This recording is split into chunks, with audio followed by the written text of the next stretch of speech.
안녕하세요. 안녕하세요. 네, 안성댁입니다. 제가 지난주가 아니 며칠 전 일요일에는 그 다른 일이 있어서 못 왔는데요. 저는 일주일 만에 뵙는 것 같아요. 잘 지내셨어요?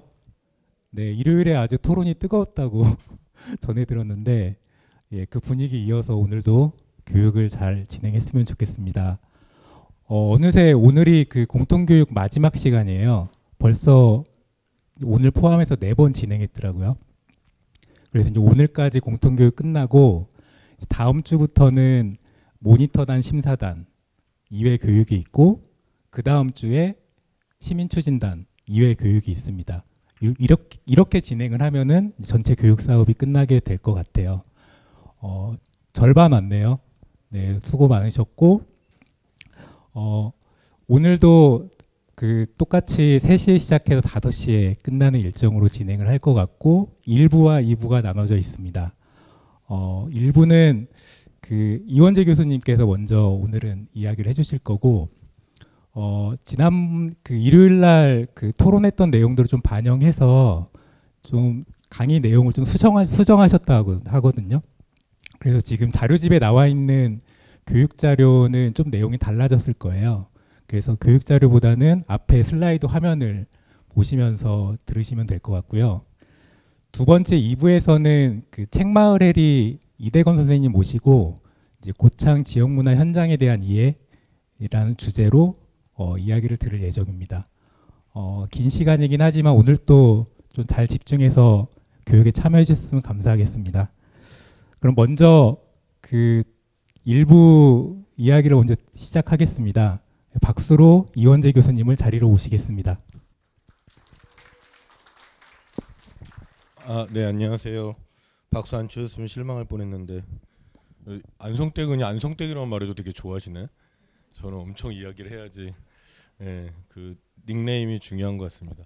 그 지난번에 선생님들하고 토론하고 저도 고민도 좀 많아지고 또 저는 되게 좋았거든요. 그때 말씀드린 대로 피드백도 적극 주시고 또 궁금한 것도 많이 또 의견들도 주셔서 실제로 많이 좋았고 조금 공유하면 이제 지난번에 제가 곰곰이 생각해 봤는데 사실 하신 말씀들을 이제 쭉 이렇게 생각해 봤어요. 근데 일단 얘기했던 것 중에서 이제 강의 내용과 관련해서는 말씀하신 분들에 따라서는 조금 충돌적인 내용들도 있어요. 그러니까 어떤 거는 했던 얘기를 조금 계속 듣는 것 같다 이렇게 얘기하시는 분들도 계시고 그 다음에 오히려 또 개념이나 뭐 이런 걸 더 설명해 줬으면 좋겠다 이렇게 얘기하시는 분도 계시고 그 다음에 또 구체적인 사업 얘기를 좀 했으면 뭐 그건 이제 제 역할이 아니라고도 또 이해하셨겠지만 그래서 그런 얘기를 해주신 것도 있고 또 좀 더 이렇게 담론적이고 이런 얘기가 이제 다 좋은 중요한 얘기들인데 조금씩은 이제 결이 다를 수 있어서 이제 그런 고민들을 가지고 원래 오늘 하려고 했던 거는 그 지난번에 자원 얘기를 한 다음에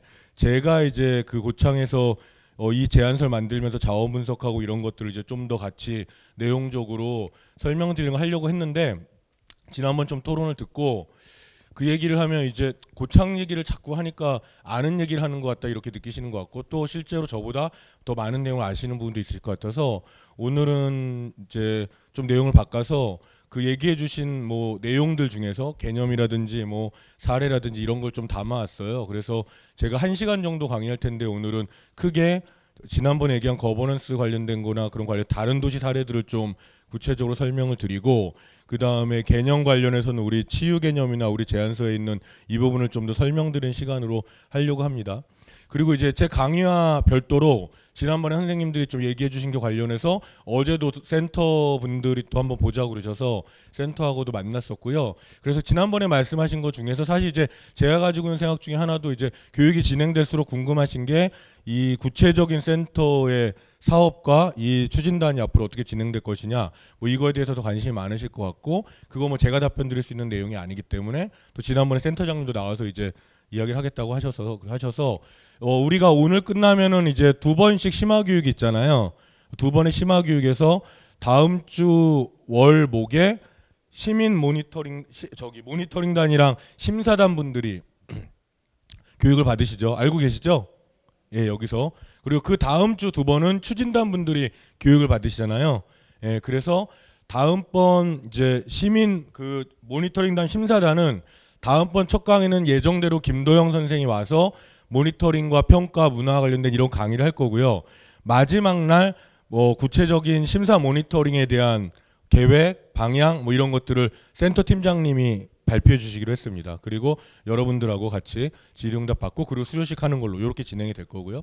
그 다음에 시민추진단은 그 다음 주 월요일 날부터 목요일 있잖아요. 월요일 날 세 팀장님들이 다 참석을 하셔서 센터의 사업 계획들을 이제 그다음 시민추진단 어떤 관계 설정을 할 건지 이런 거를 발표를 해주실 거고 질의응답을 해주시고 그렇게 진행을 하기로 했고요. 그리고 이제 마지막 날은 예정대로 퍼실리테이팅 교육을 받으시고 그 다음에 수료식 하신 거 이렇게 이제 좀 저도 제안을 했고 센터에서 또 뭐 그렇게 고민하고 계셔서 그렇게 진행될 것 같습니다. 그리고 뭐 교육이기 때문에 교육에서 다 해결되지 않겠지만 그런 부분들에 대해서 또 이야기하시는 거 수렴하셔서 센터에서는 이제 이후에 진행이 되면서 뭐 사업별로나 이 그 구조별로 거버넌스 구조별로 또 뭐 워크숍이나 이런 것들을 또 진행하시는 걸로 이렇게 좀 이야기가 됐습니다. 그래서 혹시 뭐 교육 중에서 이제 뭐 그렇게 진행이 돼도 또 부족한 거를 느끼시겠지만 그 부분은 이제 또 교육 안에서 할 수 있는 거는 저번처럼 이야기를 해주시면 할 수 있는 걸 최대한 맞춰보고요. 그다음 이제 센터에서 또 하셔야 될 것들은 그렇게 풀어가는 걸로 하겠습니다. 그래서 그렇게 좀 인지하시고 진행을 하면 될 것 같습니다. 그래서 오늘은 지난번 얘기해 주신 거에서 몇 가지를 좀 같이 이야기를 해드리면 좋겠다라고 생각한 걸로 새로 자료를 좀 만들어 왔어요. 책자는 안 보셔도 되고요. 책자에 있는 내용들이 일부 있지만 PPT를 보시면서 하시면 될 것 같습니다. 그리고 그 혹시 그 PPT 관련해서 교육이 다 끝나고 이 그 PDF 파일 같은 걸 받고 싶은 분들은 이메일을 알려주시면 제 강의 자료 관련된 건 다 오픈을 할 수 있으니까요. 뭐 원하시는 분들은 이메일을 뭐 제가 아마 다음 정도 강의 때부터 저기다가 이렇게 종이를 둘 테니까 아니면 그 성함 옆에 출석부 성함 옆에 이메일 주소를 적어주세요. 그러면은 그 PDF 파일을 공유하도록 하겠습니다. 예. 지금 설명한 거는 전달이 좀 됐죠? 혹시 예, 전달이 되었을 것 같고 예, 그래서 앞으로도 또 이렇게 적극적으로 토론도 해주시고 이야기해 주시면 좋을 것 같습니다. 오늘도 또 변함없이 꽉 찬 많이들 오셨네요. 그 이거는 저희가 센터에서 좀 노력하고 있는데 일단 위험해 보여서 이거를 저희가 조치하려고 알아보고 있는 중인데 일단 현재 구조적으로 떨어질 문제는 없다고 확인을 했는데 어쨌든 이제 이렇게 고치실 계획은 있으신데 그래서 너무 불안해하진 않으셔도 되고요.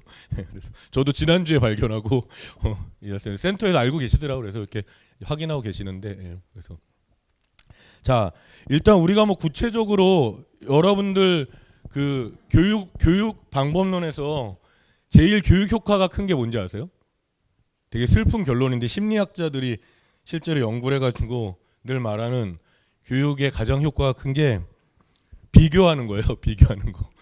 되게 슬픈 일인데 우리가 어릴 때부터 비교하지 말아요. 되게 나쁜 거라고 생각하는데 사람들한테 뭐 기후위기니까 뭐 제발 쓰레기 좀 버리지 마라. 뭐 일회용품 쓰지 마라. 이제 이거 막 데이터가 있거든요. 근데 뭐 예를 들어서 뭐 유명한 기후학자들이 강의하고 뭐 교육 매뉴얼을 만들고 다 이런 효과보다 사람들한테 옆 동네 사람들은 쓰레기를 안 버린다는데 우리는 저기보다 많이 버린다. 이런 게 효과가 많다고 얘기하는데 그게 뭐 비교하고 경쟁하는 건 저는 기본적으로 안 좋은 거라고 생각하지만 뭐 사실 우리가 더 구체적으로 어떤 다른 사람들의 모습을 보고 사례를 보고 우리가 이렇게 간접적으로 경험하거나 확인하는 거에는 또 중요한 자료로서의 가치가 있다고 생각합니다. 저는 사실 사례를 좀 잘 좋아하는 스타일이 아니고 왜냐면 사례 얘기하면 이렇게 성공 사례를 막 얘기하게 되잖아요. 그래서 이제 미화하게 되고 사실 아무리 뭐 겸손하고 객관적으로 말하려고 해도 사례라는 거는 이렇게 좋은 것 중심으로 미화하게 되고 그리고 또 조건이라는 게 다르기 때문에 또 한국 사회가 좀 이제 특히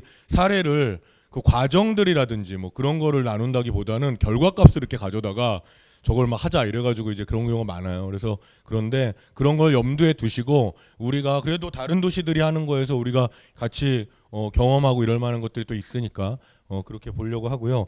일단 첫 번째 성북 사례입니다. 성북 사례는 이제 사실 저도 많이 관련돼 있고 제가 이제 성북에서 그 15년 정도 같이 활동을 했어요. 그래서 지금 이제 제가 말씀드린 것처럼 고창에 살고 있고 성북이랑 이렇게 두 곳에서 반반 살고 있는데 성북은 이제 어떤 도시냐면은 지금 이제 아직 문화도시가 안 됐어요. 예비 문화 도시고 근데 이제 이 문화도시 사업이 시작하게 된 굉장히 모델로 많이 성북 문화 생태계가 많이 언급됐었고 지금 온갖 문학 도시에 막 무슨 원탁 이런 게 나오는데 그게 원래 이제 공유성북 원탁회의라는 것들이 만들어지면서 시작된 건데 그 공유성북 원탁회의는 사실은 우리가 계속 말하고 있는 거버넌스를 전면적으로 이야기한 모델입니다. 그러니까 도시의 운영이 거버넌스야 된다. 근데 왜 거버넌스야? 지난번에 말했지만 아니 도시에 이제 서울 기준으로 했을 때 굉장히 많은 그 자원과 이런 것들을 늘 했는데 문화예술인들 지역 문화예술인들은 전혀 피부로 느끼지 못해요.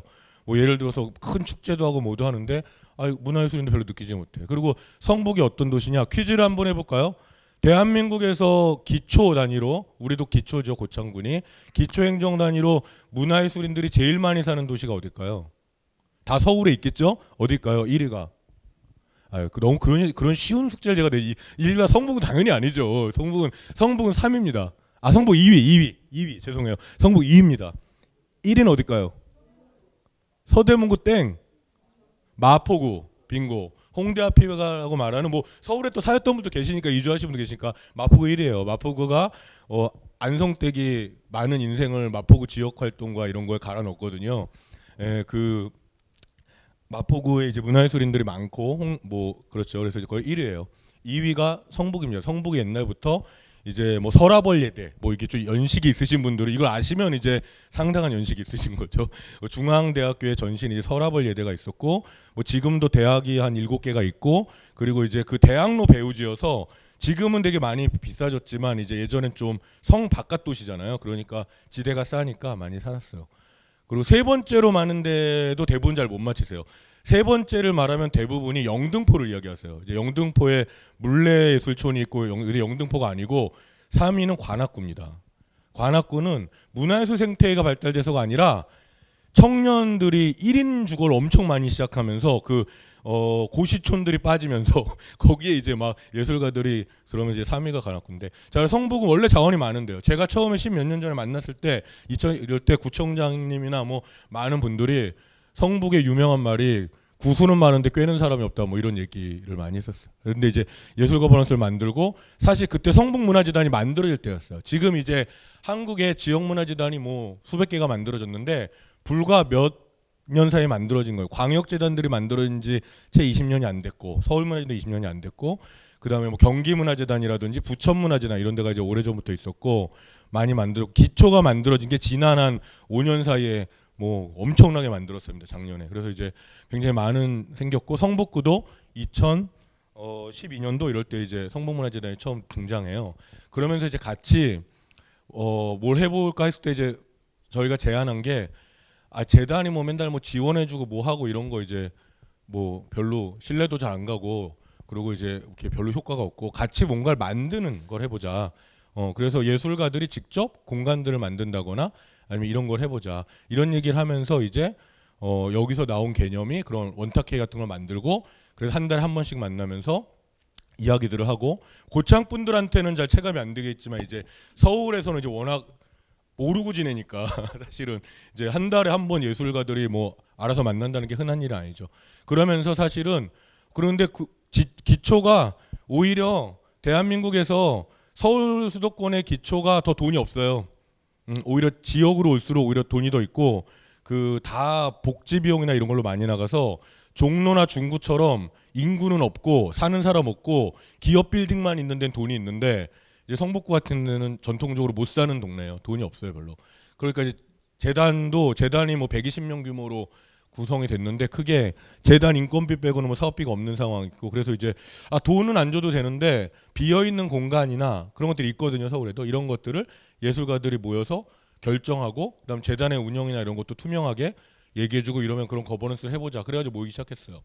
처음에 모였을 때 한 뭐 10대 명 아는 사람들 서로 추천하고 뭐 이래서 만났는데 이제 아무것도 안 하고 인사만 했어요. 저희도 지금 제일 유명한 프로그램이 공유성 어떻게는 인사하는 거거든요. 뭐 나는 어떤 사람이고요. 뭐 요새 관심이 있고요.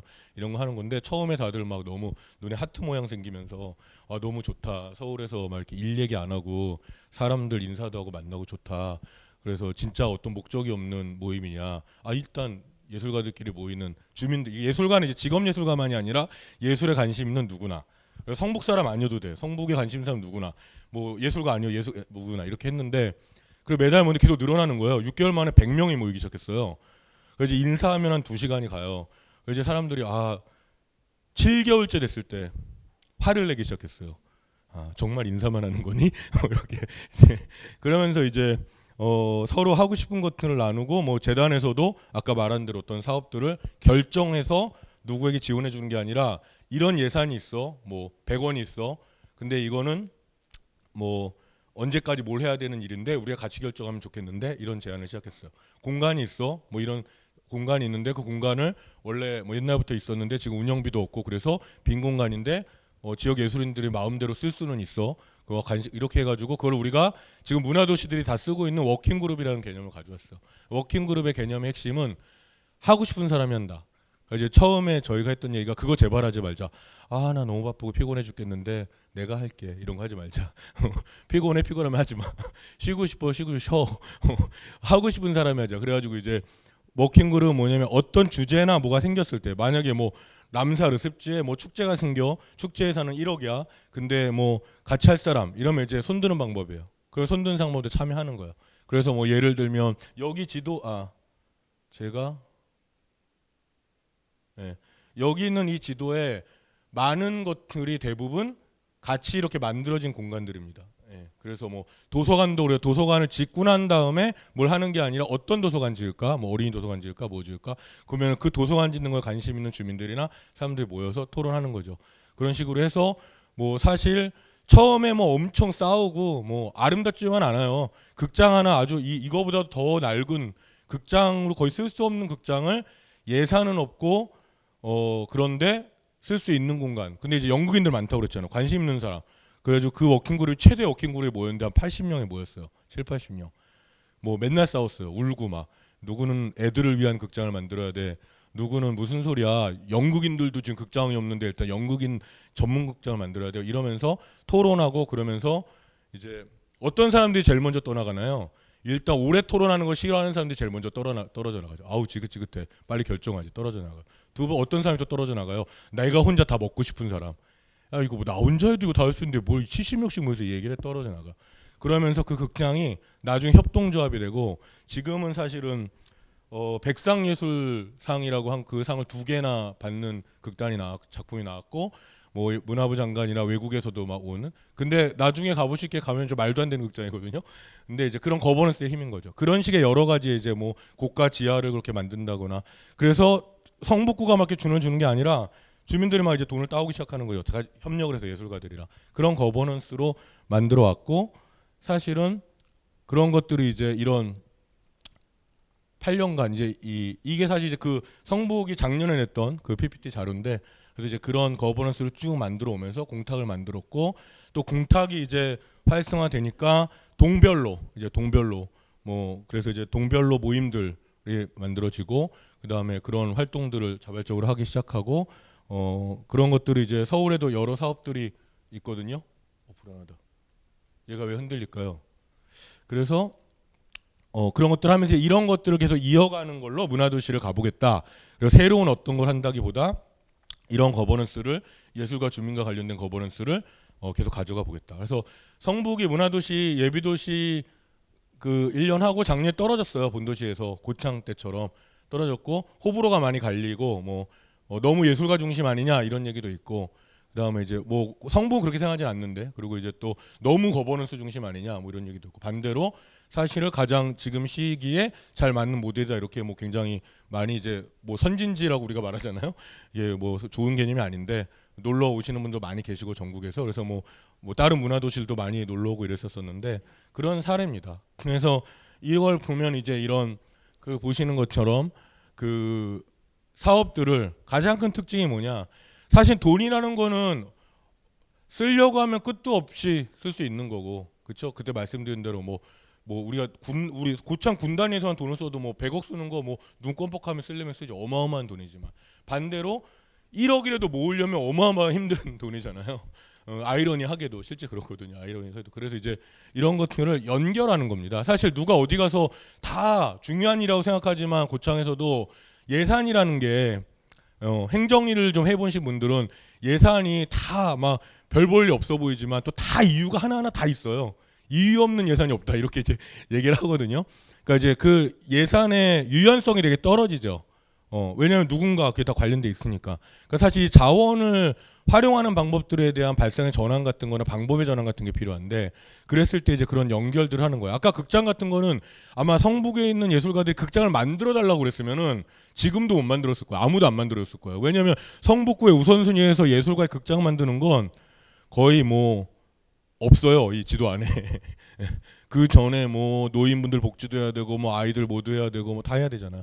그러니까 근데 빈 자원을 어떻게 우리가 있는 사람들과 연결하고, 그렇다고 성북 사례 다른 데 다 되는 건 아니죠. 왜? 성북은 영국인들이 많이 사는 도시니까 그랬던 거고, 그런 것처럼 이제 그런 자원들이 있는 것들의 자원들을 어떻게 연결하고 사용해서 다른 가치로 만들어요. 굉장히 중요한, 그래서 기획자가 필요하고 크리에이티한 뭐 예술가들이라든지 뭐 그런 전문가들이 필요하고 주민들의 어떤 시민력이 필요한 거죠. 그래서 그런 걸 연결하는 겁니다.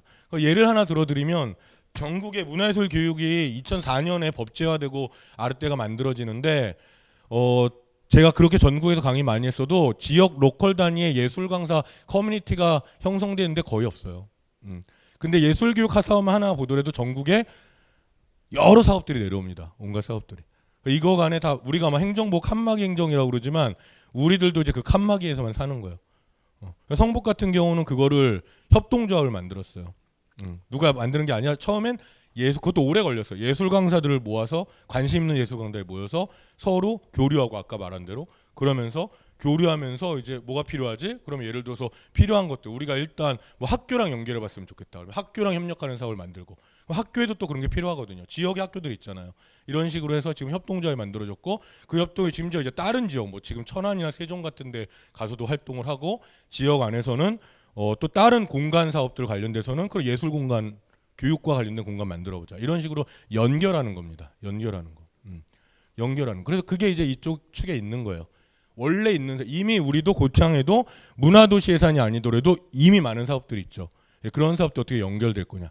예를 들면 우리 고창 제안서에 저희의 터미널 관련된 게 있어요. 터미널 관련된 건 뭐냐면은 우리가 고창에 딱 들어왔을 때 되게 환대를 받는 느낌이었으면 좋겠다. 그리고 고창을 이해할 수 있었으면 좋겠다. 그냥 뭐 짐 싸서 바로 택시 잡는 게 아니라 딱 왔는데 고창에는 어떤 뭐 문화 공간 안내도 있고 여러분들 활동하는 것도 안내할 수 있고 이러면 좋잖아요.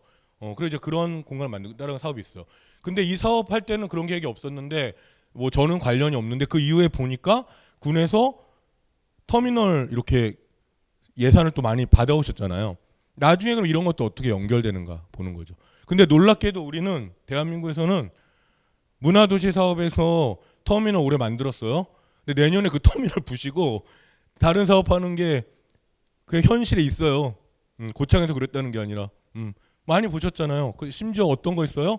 지원 사업 받을 때마다 간판 바꾸는 거. 그래서 이 공간을 올해 여성부에서 받아가지고 고창 여성예술인 극장으로 만들었어. 3년 지원받았어. 끝났어. 그럼 이제 그럼 계속 고창 여성예술인들 활동을 해야 되잖아요. 그게 아니라 문체부에서 다른 사업 받았어. 뭐 그래서 이제부터는 여기는 스타트업 극장이야. 간판 바꾸는 거. 이런 게 뭐예요? 돈 받아서 좋은 것 같지만 남는 거 하나도 없는 장사죠.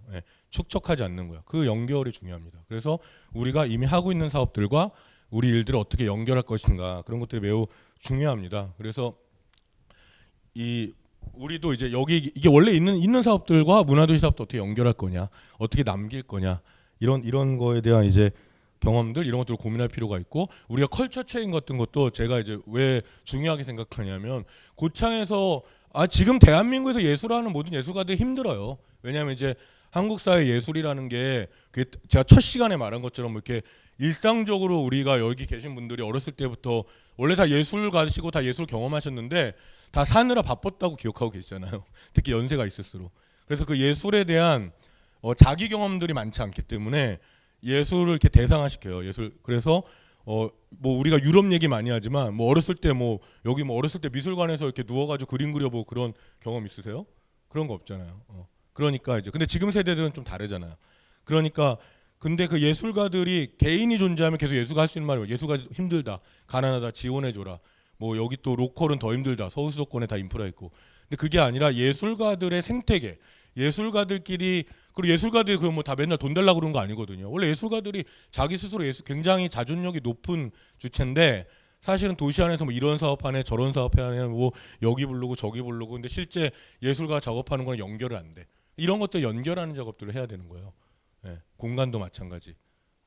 공간 뭐 만들었는데 뭐 실제 지금은 그 정도는 아니지만 어느 정도였냐면 우리가 한 20년 전만 해도 문체부나 정부에서 미술가들을 위해서 레지던시라고 처음 이제 창동 이런데 국가 레지던시를 만들어요. 건물을 지어요.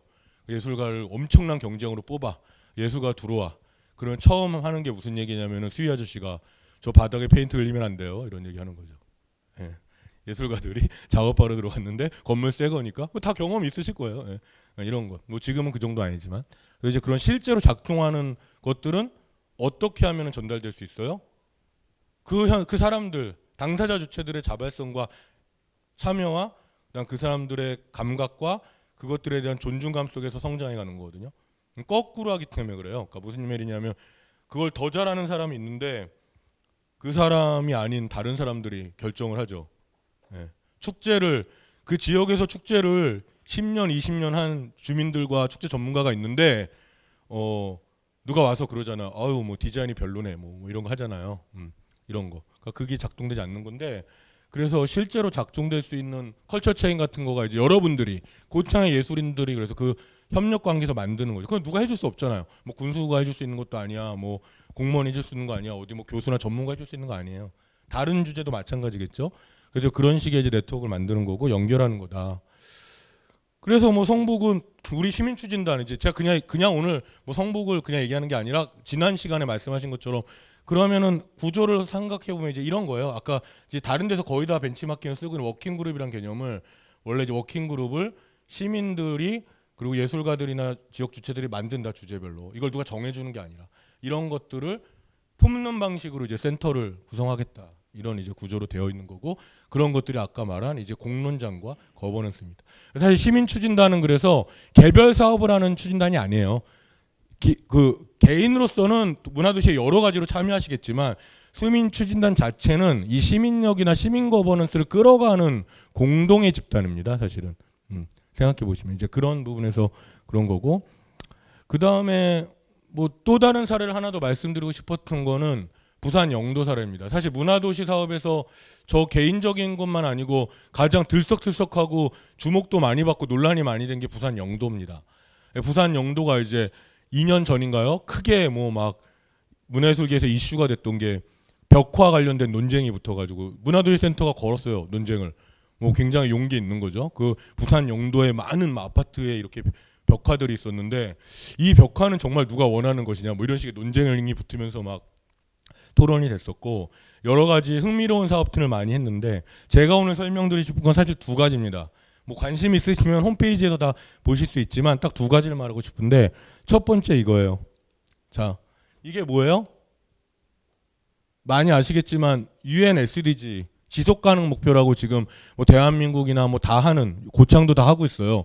뭐 지방의제 20일 이런 SDG라고 17개 제가 한 달 전인가 이 UN 이 컨퍼런스 한국에서 올해 거 평가하는 거 문화 관련돼서 참여했었는데 이 SDG 목표를 이 도시 전체 거기에 적용하는 방법으로 하고 있는 겁니다. 그리고 실제로 이 센터장이 고윤정 센터장이라는 사람이 원래 전국에서 그때도 제가 좀 놀랐었는데 전국에서 최초로 지역문화재단 부산문화재단에 있을 때 부산문화재단의 비전을 저 SDG랑 연결해서 발표를 이렇게 준비를 해가지고 주목받은 적이 있는데 그걸 하고 있는 거야. 우리는 그럼 물어볼 수 있죠. 우리 유네스코 7관왕이고 유네스코 되게 중요한데 유네스코와 관련된 우리의 군정이나 문화도시나 이런 플랜이나 지표가 있나요? 제가 아는 한 없어요. 유네스코가 우리 유네스코 7관왕인데 유네스코의 올해 최대 목표나 비전이 뭔지 아시는 분? 없죠. 네. 그러니까 없다고 뭘 하는 게 아니라 우리가 막 이런 교육하고 나 유네스코 너무 많이 들었어. 지긋지긋해. 하지만 사실 우리는 잘 알지 못해요. 네. 그리고 유네스코 우리 뭐 막 이렇게 우리 외우잖아요. 뭐 자연유산 뭐 무슨 유산 기록유산 하잖아요. 그게 그냥 등장하는 거 아니에요. 유네스코가 원래 어떤 기구입니까? 원래 문화만 하는 기구 아니잖아요. 과학과 교육과 관련된 기구거든요. 그리고 유네스코 자체의 플랜 안에는 우리의 지정된 이 유산들에 대한 교육 주체의 문제, 문화도 헤리티지와 나눠지는 거예요. 물질과 비물질과 다 이 플랜들이 있어요. 그럼 우리가 유네스코 7관왕이라는 거를 자부심을 갖는 건 좋은데 그걸 우리가 첫 시간에도 말했지만 유네스코 계속 이야기하려면 유네스코의 철학과 비전과 전략을 알아야 돼요. 그래야 우리께 계속 그래서 제가 말했잖아요. 한국은 뭘 잘한다? 따오는 거 잘한다. 근데 그 다음에 안 해. 고창 그래도 많이 하시는 편이에요. 근데 안 해.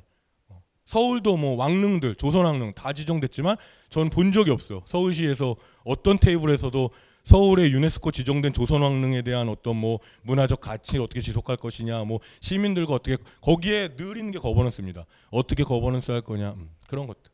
그래서 사실은 우리가 유네스코 우리 계획에 보면은 여러분들 많이 봤다고 생각하시겠지만 우리 계획을 마지막 트랙에 사실은 관광과 관련된 거를 유네스코랑 왜 유네스코 우리가 개발 방식으로 하면 실패할 겁니다. 고창이 계속 자랑했던 게 보존 지역이고 막 이런 얘기 했는데 지속 가능한 개발이나 이게 설명이 돼야지. 갑자기 막 우리 막 개발해봐요. 그러면은 유네스코 지정된 거 해제되고 예를 들어서 정체성을 잃게 되겠죠.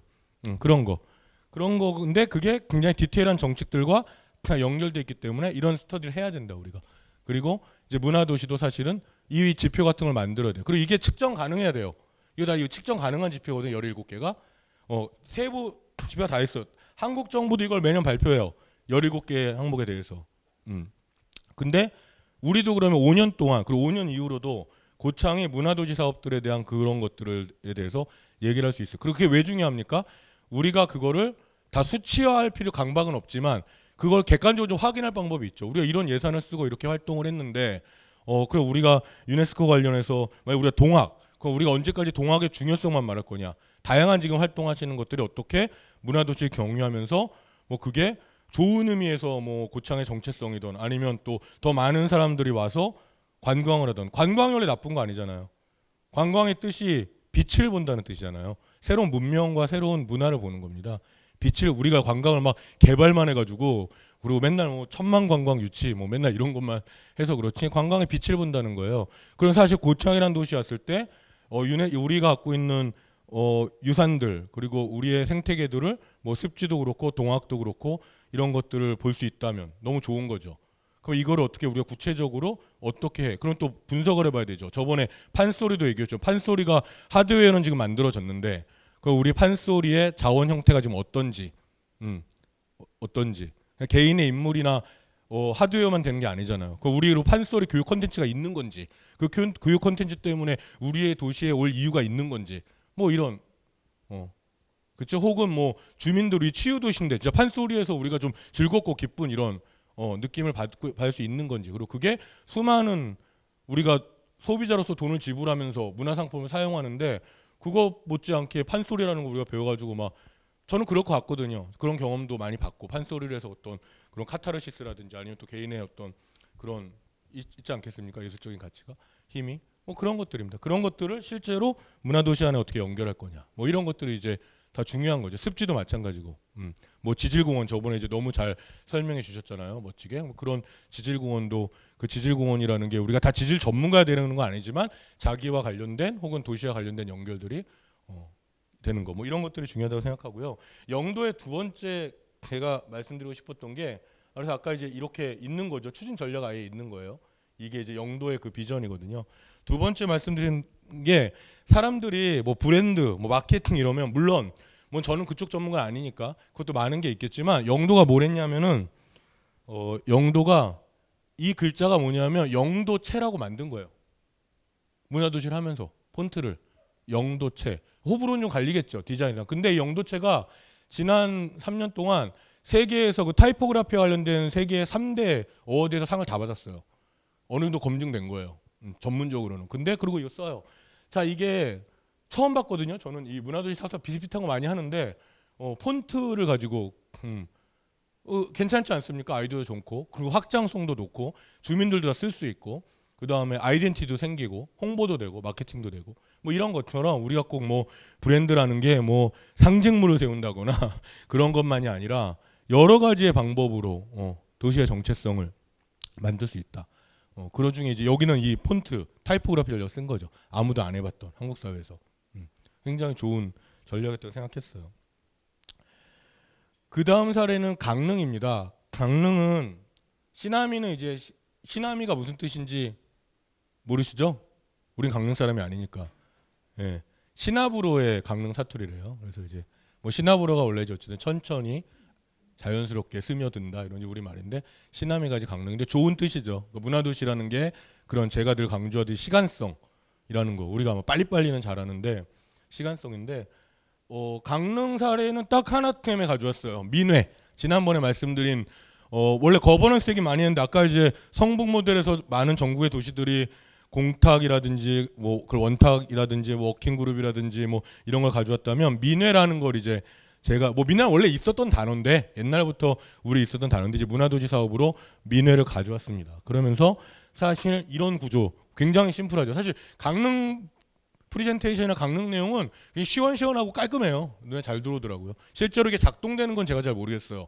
뭐 그 문화도시 2년 참가 뭐 연구도 해드리고 가서 뭐 이렇게 이런 아카데미도 하고 그랬었는데 뭐 강의도 하고 근데 이제 실제 디테일하게 제가 뭐 고창처럼 거기 살거나 이런 게 아니어서 실제 얼마나 작동되는지 모르겠지만 어쨌든 제가 봤을 때 되게 이제 이해하기 되게 쉽고 큰 장점이죠. 복잡하지 않고. 근데 이렇게 민회 이 구조는 어떤 거냐면은 우리도 민회가 있잖아요. 저번에 그런 얘기 하셨잖아요. 우리 거버넌스에 대한 개념도 더 정확히 알고 싶다. 뭐 얘기하셨잖아요. 자 여기 간단해요. 센터 집행부가 있고 의사결정을 하는 거버넌스의 모든 총괄하는 걸 민회라고 둔 거죠. 민회라고. 그래서 이 워킹그룹 이제 성북 같은 데 가져온 걸 텐데 뭐 이 원래 있는 용어니까 또. 그래서 강릉이 인상적이었던 건 뭐냐면 제가 굉장히 잘하는 분이 이걸 준비하시고 강릉 지금은 아닌데 센터장을 초기 하셨었는데 강릉은 정말 포럼을 많이 그러니까 주민들이 참여하는 소규모 모임을 거의 뭐 페이스북 매일 하더라고 매일 뭐 오늘은 뭐 귀촌한 뭐 그 분들 모임 내일은 뭐 이주 그 노동과 관련된 분들 모임 그 다음 날은 뭐 미술하시는 분들의 모임 뭐 그 다음 날은 뭐 1인 가구 뭐 이런 식으로 그 뭐 한 5에서 10명 뭐 이렇게 많이 모이는 것도 아니에요. 뭐 그런 식의 근데 전개 되게 좋았어요. 그 물론 센터분 굉장히 힘드셨을 텐데 그 모임을 한 번 하고 난 게 계속 하시더라고요. 사실 그 힘으로 됐어요. 제가 보기엔 그 힘으로 강릉이 대부분 떨어질 거라고 다들 그랬었는데 뭐 강릉이 근데 왜냐 강릉이 이제 춘천 원래 사실 문화도시 중에서 권역상 강원도가 많이 됐어요. 원주가 제일 먼저 됐고 그 다음에 강릉, 춘천 막 이렇게 됐거든요. 이번에 속초도 됐고 그렇죠. 근데 강릉이 떨어질 거라 그게 춘천하고 붙어가지고 둘 중에 하나 줄 거다 이렇게 해서 둘 다 붙었는데 강릉의 힘이 사실 민해의 힘이었고 그 민해라는 게 거대한 게 아니라 계속적인 모임들, 관심사들. 그래서 뭐 반려동물 관련된 사람들 모임, 뭐 비건하는 사람들 모임, 또 뭐 전통예술 하시는 모임 이런 식으로 계속 논의 공론장, 소규모 공론장들을 계속 가져가는 거. 그래서 저는 되게 좋은 뭐 꼭 폼나는 사업해야 되는 거 아니잖아요. 어쨌든 주민들이 계속 이야기 나누고 특히 초반이니까 준비할 때니까 뭐 그런 것들 되게 인상적이었어요. 복잡한 구조가 아니죠. 그럼 민해 안에 그냥 수많은 워킹 그룹이 있는 거예요. 수많은 모임들이. 이런 것들이 가능하고 그 다음에 그래서 이제 민해를 굉장히 중요한 포커스로 전면으로 내세웠죠. 민해 때문에 됐어요. 전면으로 내세우면서 그래서 고창도 아마 이걸 보고 벤치마킹을 하신 것 같고 그래서 뭐 이런 열심히 개방 거버넌스의 가장 중요한 원칙 중에 하나가 많은 게 있겠지만 개방성이죠. 개방성. 제가 지난번에 말했잖아요. 원래 하는 사람들에 대한 존중감과 새로운 사람들에 대한 개방성. 둘 중에 하나라도 없으면 이 커뮤니티 유지될 수 없어요. 열심히 활동했는데 뭐 계속 새로 시작하고 그러면 허무하고 참여의 동기가 안 생기잖아요. 반대로 맨날 하던 사람들끼리 하고 가니까 진입장벽이 있어. 어느 커뮤니티에 다 이게 고민이 되는 건데 이런 것들을 이렇게 지혜롭게 계속 하는 건데 개방성이 중요한 것 중에 또 하나죠. 요즘에 어느 정도로 거버넌스가 뉴욕시가 지금 코로나 이후에 지금도 뉴욕시가 도시에서 굉장히 첨예하고 예민한 것 중에 하나가 도시 개발이잖아요. 도시 계획. 그 서울시도 그렇고 뭐 고창도 다 있을 거고 도시계획위원회가 있다고요. 도시계획위원회는 엄청 진입장벽이 높아요. 왜냐하면 서울로 치면 서울에서 뭐 하나 딱 결정하면은 그 지역의 땅값이 그냥 그렇죠. 엄청나게 고창도 마찬가지일 거고. 근데 지금 뉴욕 도시위원회는 줌으로 공개해요 회의를. 도시위원회 회의하는 걸 줌으로 공개. 그래서 그 개방성이라든지 이런 것들은 계속적으로 넓혀가고 개방성이 높아질수록 많은 주민들이나 시민들이 참여. 물론 그래도 뉴욕에도 그 도시계획위원회 줌을 보는 사람이 몇 명이나 있겠어요. 그러나 그렇게 한다는 것 자체가 행정이나 전문가들에 대한 윤리나 개방성 같은 것들을 높이게 되고 또 관심 있는 사람 언제든지 접근할 수 있고 이야기할 수 있고 그런 것처럼 이제 민해라는 게 그래서 하는 겁니다. 민해라는 것 자체가 그런 취지가 있는 거야. 안 해도 되잖아요. 근데 민해라는 거 많은 사람들이 모이면 복잡하고 뭐 다 생각 다르고 시끄럽고 뭐 그 중에는 뭐 그 많은 학생들이 그리고 이렇게 강의 듣는 분들이 그런 얘기 많이 해요. 처음에 강의할 때 수업 들을 때 그 학생들도 아 너무 교수님만 얘기하지 말고 다 이렇게 같이 요즘에 이야기하는 그런 수업을 했으면 좋겠다고. 그런 수업을 하면 이제 중간에 이렇게 얘기해요. 아 그 자꾸 학생들한테 얘기 좀 안 했으면 좋겠다고. 그거 하나만한 얘기 그냥 이렇게 하거든요. 어려운 게요 그만큼. 그만큼 우리가 서로 다양한 사람들이 다양한 사람들이 이야기해요. 민해라는 그런 거죠. 그 대신에 중요한 가치죠. 전 선택적이라고 보지 않아요. 그러니까 민해란 형식이 아니라 이런 거버넌스나 주민 참여가 선택적이지 않고 그랬을 때 이제 이런 것들을 고창에서 우리 민해가 있잖아요. 이따가 마지막에 이제 제가 고창 거 얘기할 때 하겠지만 뭐 고창 거버넌스 구조에 대해서 여러분들이 이제 시작이 된 거고 센터도 지금 고민을 많이 하고 계시고 또 이제 설명 나중에 하실 텐데 같이 이제 만들어 가는 겁니다. 만들어 가는 거니까 사실은 너무 이거를 사업 단위로만 자꾸 보시면은 이거는 형성되지 않습니다. 절대로.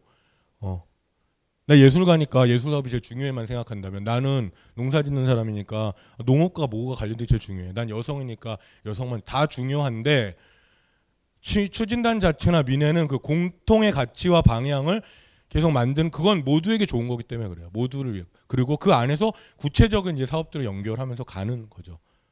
그래서 그런 부분에서 사실은 계속 동료들에게 여러분들의 동료 추진단들 함께 일하는 그런 거버넌스 안에서 이제 그런 것들 계속 만들어가는 경험을 하는 겁니다. 그래서 행정은 또 마찬가지로 행정이 결정하는 관성에서 이런 것을 많이 내놓는 거죠. 이런 주민들에게 민해로. 자 마지막 사례는 영등포인데요. 영등포 아까 제가 말씀드렸죠. 영등포는 이제 물레동이라는 굉장히 영등포는 제가 이제 영등포 문화재단 뭐 이사도 하고 뭐 영등포 이 연구도 이제 제가 그 선정될 때 연구도 했었는데 그 영등포 이 문화정책 리노베이션 할 때 새로 이렇게 만들 때 좀 관여를 많이 했었어요. 위원으로 참여하고 그 구청장님이랑 그때 여기 이제 지금 노원구 가 있는 노원 문화재단 가 있는 강원지 대표가 영등포 문화재단을 할 때 이걸 같이 이제 했는데 딱 그 가치를 놓고 했어요. 개방적으로 거버넌스 방식으로 한다. 그래서 이제 선정이 됐는데 영등포는 사실은 어떤 걸 포커스로 둔 거냐면은 창작, 생산, 예술가만이 아니라 거기가 이제 원래 영등포가 전통적으로 공장지대였고 서울에서 그리고 지금은 이제 예술가들이어서 이런 어떤 좋은 의미에서의 생산성, 생산력주의가 아니라 이런 것들 어떻게 같이 나눌 것이냐, 그걸 어떻게 제목처럼 다양한 시민들이 참여해서 할 것이냐. 그래서 여기는 이제 민해 방식이 아니라 랩 구조로만요. 랩이라는 게 이제 어떤 모임 중에서 뭐 이제 많이 가져왔던 모델인데, 그러니까 어떤 그런 것들 같이 모여서 연구도 하고 토론도 하고 그래서 기획하고 만들어내는 걸 시민들이 하는 거. 그래서 뭐 리빙 랩이라든지 그런 걸 많이 하고 있습니다. 뭐 메이커스 랩이라든지 이런 뭐 외래어여서 좀 그런데 그래서 어쨌든 그런 랩 구조라는 걸 통해 가지고 한 거고 사실 이제 영등포는 제가 연구해 보니까 굉장히 재밌는 도시인 게 영등포구가 있는데 영등포구의 권역에 누구도 영등포의 동질성이 거의 없어요. 왜냐하면 이런데요. 여의도 이러면 여의도는 영등포 사람들이 여의도 안 살면 여의도가 영등포를 생각하지 않아요. 거의 뭐 국회 있고 뭐 금융단지 있고 그다음 대림 거의 이제 제중동포나 조선족들 많으니까 거기도 이제 영등포인데 영등포라고 생각 안 해요. 이런 식으로 이제 되게 독특한 도시였어요. 구 안에 있는데 권역이 우리로 치면 뭐 아산 뭐 이렇게 권역이 있잖아요. 뭐 심원 이렇게. 근데 동질성이 거의 없는 도시예요. 그래서 이제 그런 것도 어떻게 연결할 거냐. 뭐 이런 얘기들을 했었습니다. 그래서 사례를 쭉 보여드렸고 영등포에서 되게 공들였던 게 뭐냐. 이제 강원지 대표가 제안해서 저희도 많이 고민하게 된 건데 그리고 이게 이제 문화도시 다른 데도 많이 퍼져 나갔는데 평가에 대한 거였어요. 지표. 이건 이제 모니터링 평가 심사단 얘기할 때 더 심화 교육을 할 텐데 그래서 이게 그냥 그림이 아니라 사실은 문화 다양성이라 아까 말했잖아요. 영등포는 그래도 다양성이 되게 중요한 도시다. 뭐 제중동포라든지 여의도라든지 도시들이 다 달라서 다양성들 차이와 연대라는 걸 어떻게 할 거야. 그래서 그 다양성 지표를 가지고 이 문화도시 사업을 나중에 계속 연단위로 평가해서 저 목표에 도달하자. 5년 뒤에 어디에 가 있을 건가. 그래서 5년 뒤에 문화 다양성이라든지 포용성이라든지 삶의 질이라든지 이런 걸로 이제 이걸 되게 구체적인 지표로 다 만들었어요. 1년 동안 연구를 해가지고 저희 팀이랑. 그래서 이 문화도시의 지표가 다 영등포에 만들어져 있고 그걸 이제 매년 크로스 체크하는 거죠. 예. 하지만 잘 되고 있진 않아요. 잘 되고 있지 않는 거예요. 이제 영등포도 또 중간에 뭐 선거도 하고 뭐 이러면서.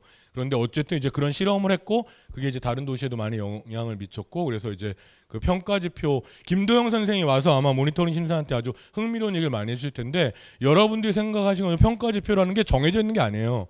사실은 변화 이론 이런 걸 통해서 구성원들이 같이 만들어갈 수 있는 겁니다. 원래 지표라는 게.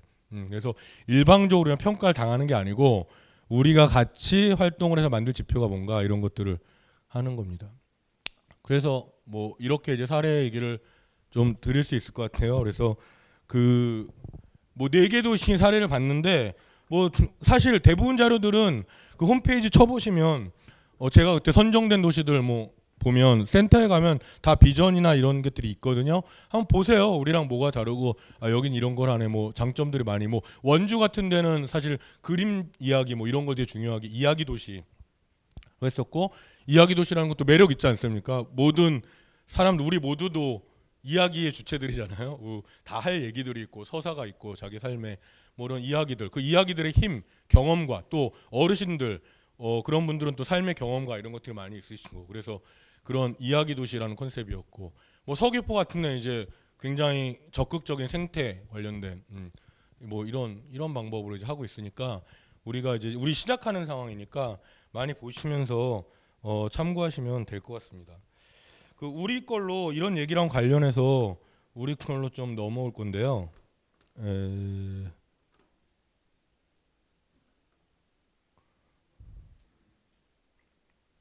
뭐 그 전에 설명했던 거는 생략하고, 지난번 얘기 나온 것 중에서 이제 제가 좀 더 설명해 드렸으면 좋겠다 생각한 게, 그리고 몇 분들이 또 많이 얘기를 센터도 그러고 얘기를 하셨어요. 그래서 우리 치유문화도시인데, 그래서 치유문화도시 사실 이건 뭐 작년에 활동하신 분들도 교육을 받으신 경험이 없을 거예요. 이게 작년에 이제 이렇게 진행하면서 만들고, 제가 한 번도 고창에서 강의한 적이 없는데, 그 추진위원회 빼고는 원래 이게 이제 제가 오기 전에 이렇게 잡혀 있었어요. 그 있었던 걸 제가 정리한 거죠. 이런 형태로 정리한 건데, 우리는 이제 고창 분들이 저한테 얘기해 주신 거죠.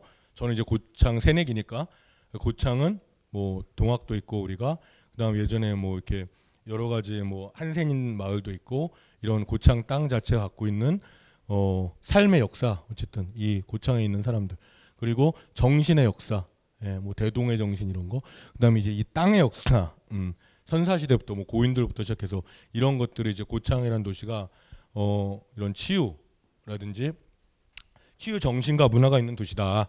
그래서 이제 고창이 치유 문화 도시로 이제 표방을 하셨고, 이건 뭐 제가 정한 게 아니라 이렇게 이제 된 걸 제가 정리를 해본 거고, 뭐 저는 이제 이렇게 접근을 했어요. 근데 이제 아까 그 이야기는 저도 좋고 존중하고, 근데 이제 뭐 각각의 도시는 각각의 땅은 모두에 자기 역사들이 있는데, 그랬을 때 그게 좀 더 일반적으로도 설명이 돼야 되는데, 결국 우리가 이제 치유 왜 중요하냐, 지금 시대에 뭐 사실 지금 뭐 검색해 보면 치유 농업, 뭐 치유 예술, 뭐 저도 뭐 서울에 있을 때 심지어 뭐 서울문화재단 이사하고 이럴 때 서울문화재단에도 치유 센터도 있었어요. 그래가지고 이제 그 보건소, 큰 보건소 성북구에 있는 거를 리노베이션 하면서 거기 치유예술 센터로 해가지고 쓰고 이랬는데, 거기서도 맨날 토론했어요.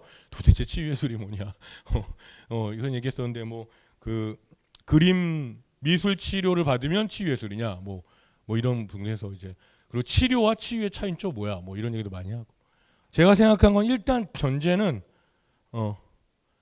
그때 첫날 얘기한 것처럼 상당한 위기의 시대라는 거죠. 우리가 아파요, 어쨌든. 뭐 그런 제가 자주 쓰는 말이 있는데, 이제 다들 병들, 이제 유명한 저도 이제 본 책에서 본 얘기인데, 모두 병들었는데 아프다고 말하지 않는다. 그게 이제 현대 도시의 특징이다. 그런 건데, 뭐 힘들죠. 바쁘고 뭐 어떤 이유든. 그래서 다들 치유, 뭐 그 오죽하면은 문화적으로 막 트렌드가 있었잖아요. 힐링 뭐 이런 거. 모든 게 다 힐링 캠프, 뭐 힐링 콘서트. 그 얼마나 우리가 힘들고 아프면 전 국민이 막 힐링. 예. 우린 또 바쁘니까 또 이제 힐링 또 이제 어느 정도 썼으니까 빨리 보내고, 이제 넌 됐고, 이제 이런 상황인데, 자 그때 말씀드린 것처럼 자연의 위기가 있죠. 예. 기후 위기가 뭐 대표적이고, 뭐 지금 매일매일 뉴스에 나오고 있지 않습니까? 그때도 말씀드렸고, 그 다음에 사회 구성체, 예. 사회구성체. 그러니까 가족부터 시작해서 뭐 우리가 흔한 말로 뭐 개인화됐다, 뭐 관계 소멸 뭐 이런 얘기를 많이 하지 않습니까? 고창도 많이 변했을 거 아닙니까? 그런 것들에 대해서 이제 뭐 공동체라는 게 공동체여서 불편한 것도 있고, 왜 모든 성장기 영화의 서사가 줄거리가 뭐예요? 고향을 떠나는 거잖아요. 미국이든 한국이든. 예. 또 반대로 모든 인생 드라마의 서사가 뭐예요? 고향으로 돌아오는 거잖아요. 예. 그렇죠? 그 이중성이 있잖아요. 사회구성체 지금 점점 요즘에 뭐 많이 얘기 들을 뭐 그 서울은 지금 제가 1990년대 말에 그 하자센터라고 이제 한국에서 유명한 청소년 센터가 영등포에 있는데요. 하자센터에서 국제 컨퍼런스에서 토론을 하는데 잊어버리지도 않아요.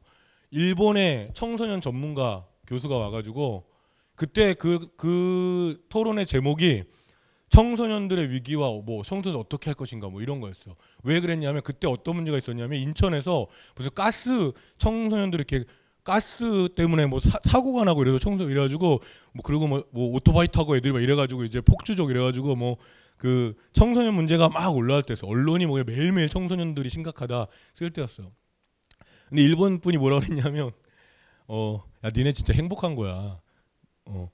애들이 사고 치잖아. 엄청 행복한 거야. 살아있다는 거야. 우리는 일본은 애들한테 뭐 좀 하라고 빈다. 싸우기라도 해라. 빈다. 그 일본의 최대 문제가 히키코모리였어요. 은둔형 외톨이. 안 나가는 거. 근데 그게 뭐 많이 알려졌지만 그게 어느 정도 문제냐면은 그냥 그게 뭐가 문제야. 그게 아니라 1년씩, 2년씩, 3년씩, 10년씩 자기 방에만 있는 거예요. 청소년이 환장하는 거죠. 부모 입장에서는. 그러니까 근데 그 사람이 그랬어. 근데 봐봐라. 니네 내가 보니까 니네 이제 10년 지나면 니네도 이제 이 문제 생긴다 그랬거든요. 예. 지금 한국의 히키코모리 청소년 은둔 외톨이 문제가 엄청 심각해요. 예. 서울 도시 그리고 한국은 문화상 부모들이 말을 안 해요. 근데 지금 추계 통계 이런 걸 보면 엄청나게 심각하거든요. 자, 그런 거예요. 그런 문제. 그 개인의 위기죠. 근데 그거 청소년만 그런 거 아니잖아요. 어른들도 그렇고 뭐 이제 요즘에 뭐 독거노인 문제 도시 같은데 특히 돌아가셔도 돌아가신지도 모르고 몇 달 있다가 막 발견되고 이런 것. 그런 것들이 결국 사회적으로 고착만 아니라 어쨌든 치유라는 것이 치유 문화는 이제 이건 제가 정리한 거예요. 치유 문화는 뭐 다르게 생각하실 수 있어요. 그래서 우리가 계속 정의 내려보면 되는 거예요. 제가 정의한 건 문화예술에 내재된 치유성에 기반해서 개인과 커뮤니티가 자신의 존재의 의미와 가치를 스스로 더불어 회복하는 거다. 그 예술이라는 건 우리가 뭡니까? 깊게 성찰하고 깊게 공감하고 많은 예술 행위가 있지만 기본적인 예술의 가치가 그거죠. 우리가 깊게 들여다보고. 그리고 예술은 또 어떤 게 있어요? 상상할 수 있죠. 근데 이게 우리가 그냥 말하니까 예술은 상상을 하지만 굉장히 중요한 거예요. 자, 수학은 옳고 그름이 있죠. 예, 배울 때 틀려, 맞아. 예술은 옳고 그름이 없어요. 예, 맞고 틀리고 없어요. 왜? 상상할 수 있잖아요. 근데 여러분들이 예술이니까 봉준호가 위대한 감독이 됐지. 봉준호가 그걸 현실에서 했으면 감옥을 갔겠죠. 누굴 지하에 가다 놓는다거나, 그렇죠? 누구를 망치로 박찬욱 감독이 망치로 복도에서 누굴 때린다거나. 근데 우린 그 사람들은 위대한 감독이 세계적인 감독이잖아요. 소설가들. 예술 교육의 힘입니다. 예술 교육은 어떤 거예요? 실패하지 않는 교육이에요. 왜? 원래 틀리지 않는 거니까. 맞고 그러는 거 없으니까. 그래서 예술이라는 게 치유성을 갖고 있는 거예요. 여러분들이. 그래서 예술 좋아하는 거예요. 우리가 해보는 거. 여러분들이 뭐 물론 뭐 좀 소음이 난다고 옆집에서 항의할 수 있겠지만 다른 것처럼 예술의 상상력 이런 것들이 우리가 할 수 있는 행위와 삶에서 상당한 즐거움과 기쁨과 회복력 같은 걸 주는 거죠. 그래서 예술을 쓴 거고 그 문화와 예술을. 그래서 근데 제가 중요하게 생각하는 근데 치유를 누가 해줘? 저는 그렇게 믿지는 않는 사람. 누가 치유해주지 않아요. 얘기를 들어줘 할 수 있는 치유는 스스로 하는 겁니다.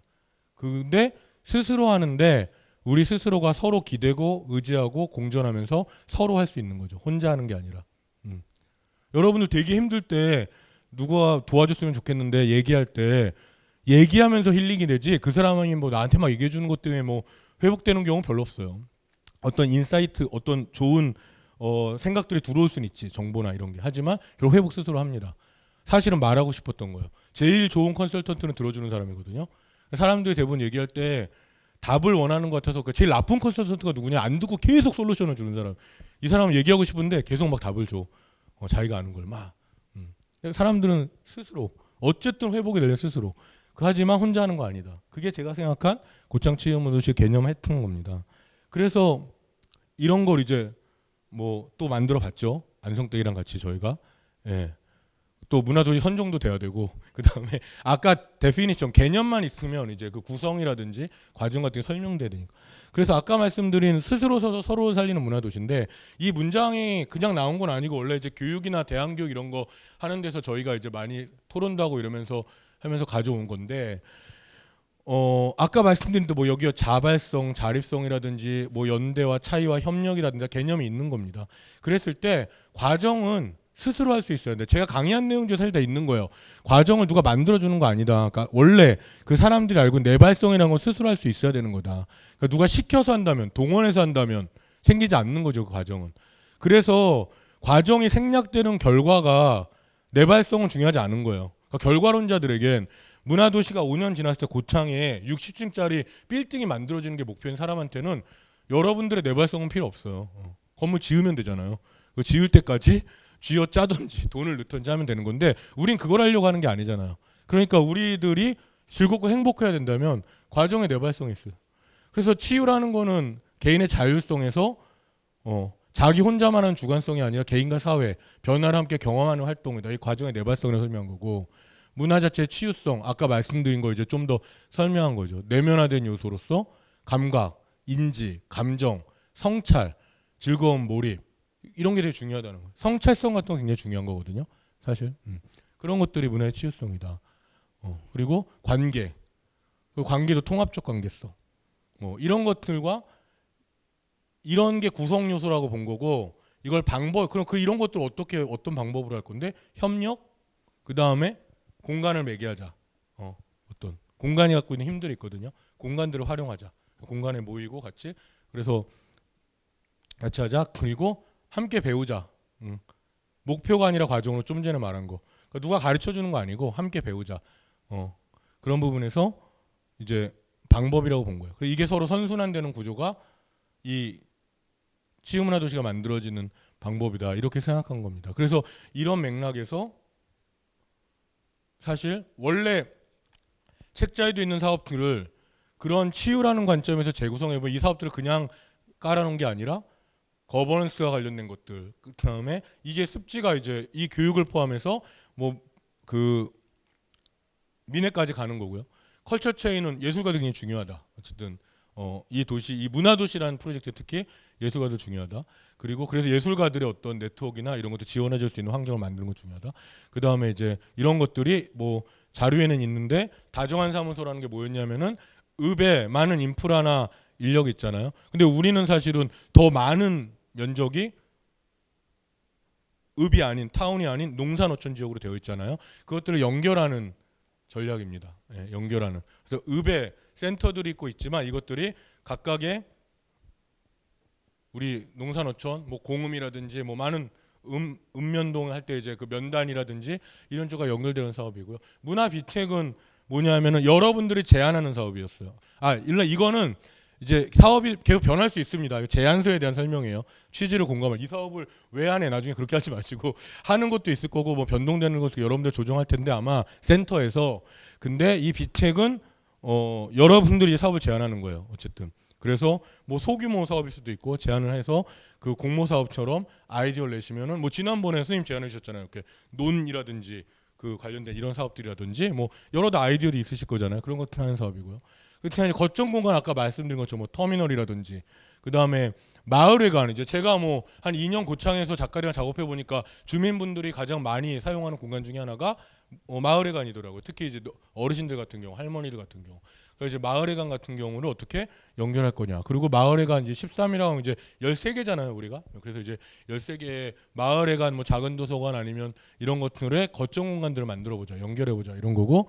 그다음에 이제 100개, 이거는 우리가 그런 거 있잖아요. 관광지도 같은 거 보면 이게 유네스코나 이런 거 연결해서 우리가 관광지도를 보면은 막 이렇게 자랑하고 싶은 관광 장소에 나오는데, 그거를 주민들이 만들어 보자. 그러니까 여러분들도, 저도 3년밖에 안 살았는데도 관광지도에도 안 나오고 누가 가르쳐주지 않는데 제가 소중하게 생각하는 공간들이 있어요. 잘 말해주지 않는 사람들 많이 올까봐 다 있잖아요. 마음속에 실제로 있잖아요. 뭐 여기 계신 분 중에서 고창분 중에서 90호에 가서 선셋을 보시는 분은 많지 않을 거 아니에요. 자기가 보는 노을을 잘 보는 장소들이 있으시잖아요. 그런 것들을 우리가 만드는 거예요. 100개고 100개 만드는 거 아니에요. 계속 만드는 거예요. 그런 장소들, 그런 지도들이 있으면 좋잖아요. 그리고 장소를 참여하셔가지고 발굴도 하고 만들고 뭐 그런 식으로 그런 거고, 그게 뭐 책이 될 수도 있고 뭐 아카이빙 앱이 될 수도 있겠죠.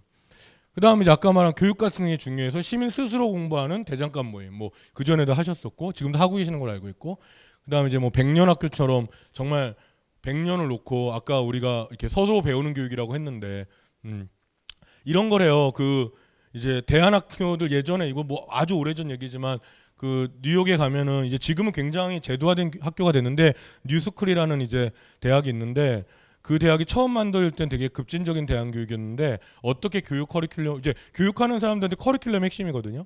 그러니까 이제 여러분도 어떻게 보시면 저는 이 8회차 커리큘럼에 이제 공을 많이 들였던 건데, 예를 들면 커리큘럼을 한 학기 이런 거 짜는데 그 학교는 어떻게 시작했냐? 커리큘럼을 교수들이 짜는 게 아니고 첫 시간 모이면은 이렇게 강당했으면 학생들이 자기가 원하는 교육의 내용을 벽에 붙이는 거예요. 나는 이번 학기에 뭐 고인돌 배우고 싶어요. 나는 뭐 은곡습지 투어 배우고 싶어요.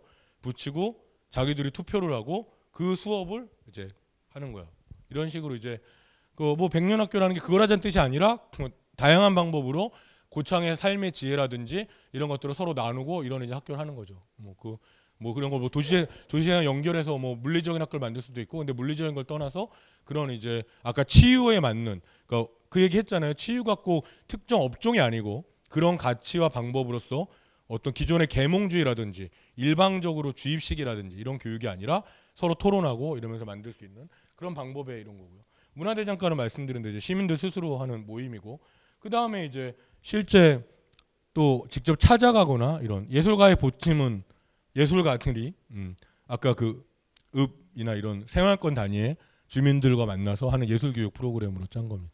그리고 이제 우리가 석정 웰파크 같은 경우는 사실은 되게 특화된 정체성이 있잖아요.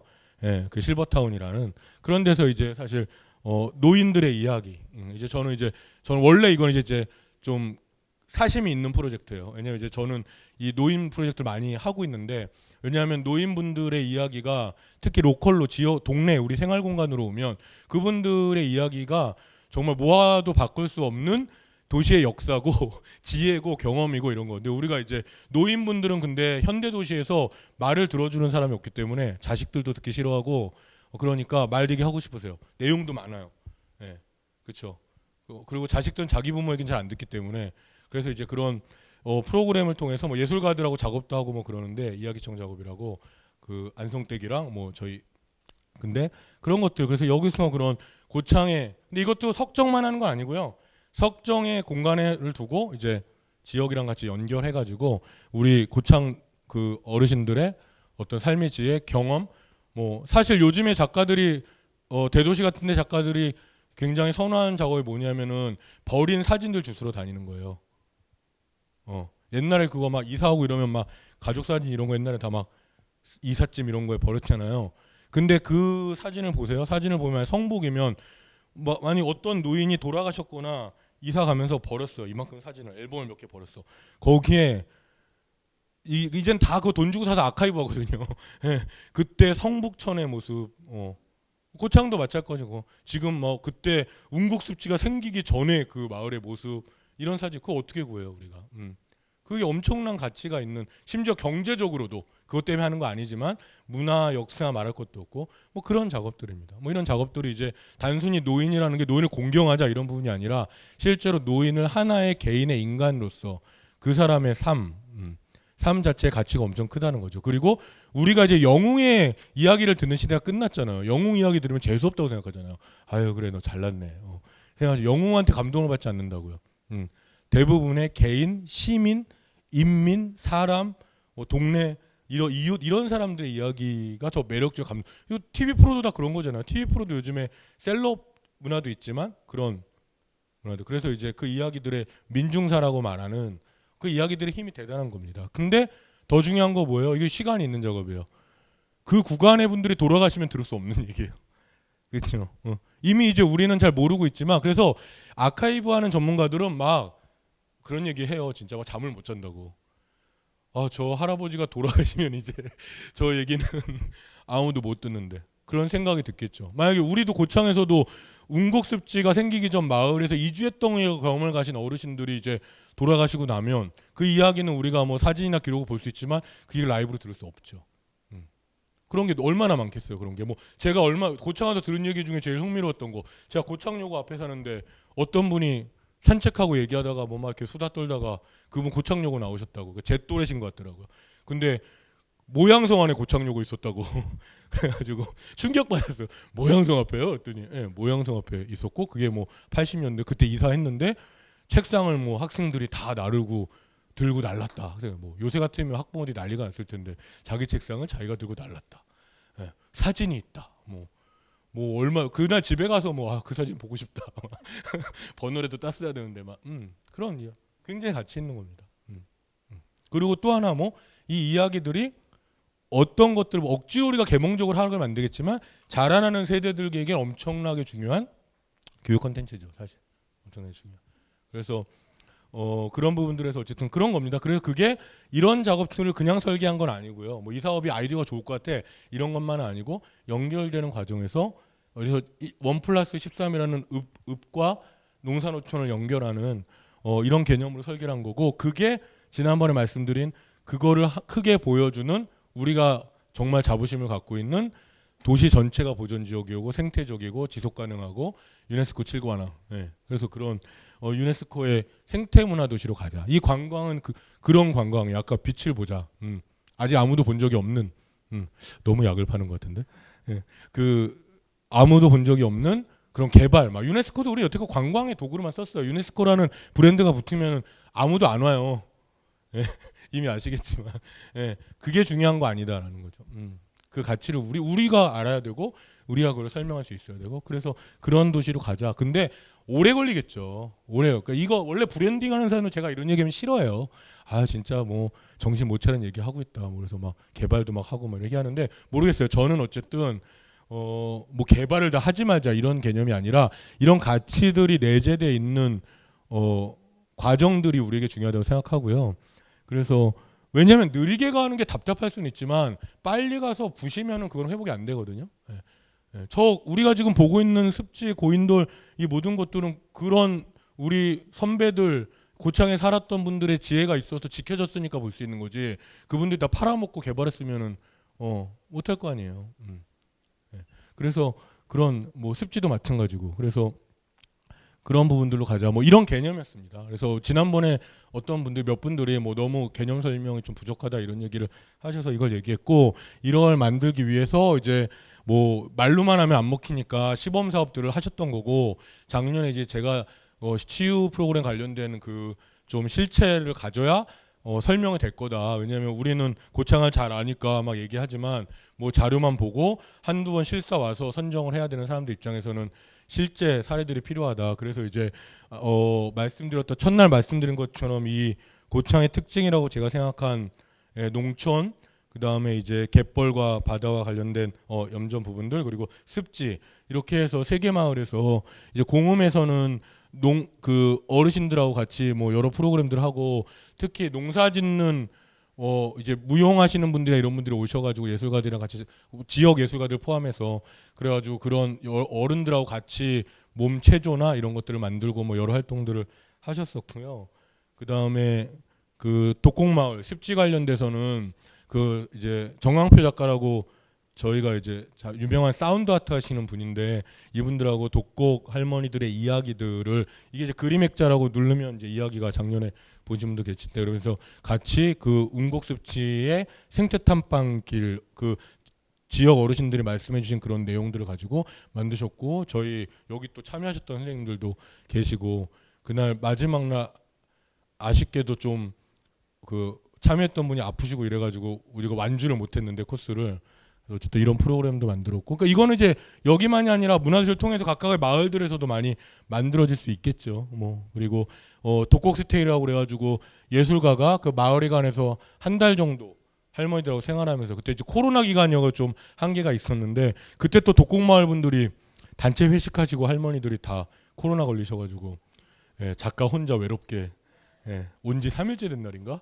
그 서울에선 상상할 수 없을 텐데 고창은 깨끗한 도시여가지고 다들 방심하셔가지고 마을 회식을 고깃집에서 하셨는데 예, 열 몇 분인가 거의 걸리셔가지고 작가 혼자 여기서 일기 쓰고 뭐 그래가지고 이런 작업들 그리고 또 염전에서는 염전 이장님이랑 같이 가지고 여기서 같이 작가들이 묵으면서 작업들을 하고 그랬어요.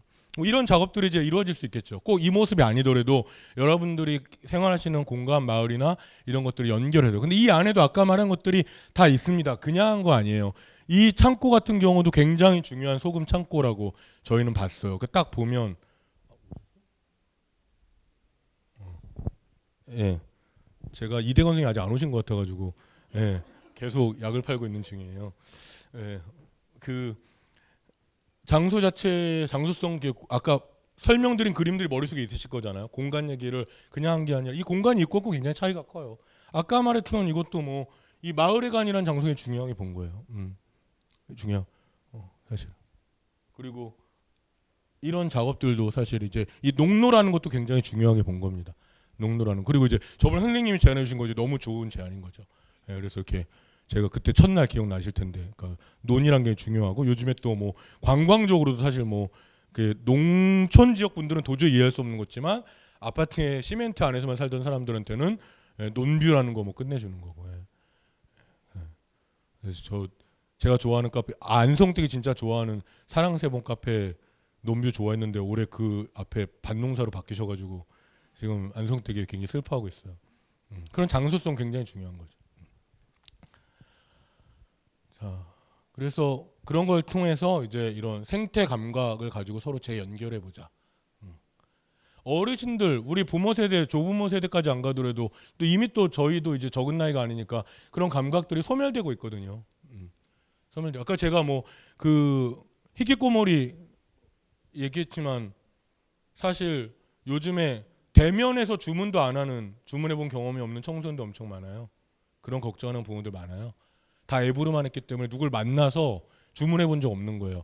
누굴 만나서 주문해 본 적이 없다는 건 무슨 얘기냐면 더 이상의 활동을 하지 않았다는 얘기죠. 뭐 고민을 이야기한다거나 뭐 싸우거나 이런 그냥 안 만나는 거 아무 일도 일어나지 않는 거에 익숙한 많다고요. 이런 감각 되게 중요한 겁니다. 그리고 저 세대도 그런 소멸된 게 많겠죠. 제 부모 세대들에 비하면 그런 것들. 그리고 또 반대로 그 세대들이 갖고 있는 감각을 우리가 모르는 것도 많겠죠. 꼭 우리가 우월한 건 아니겠죠.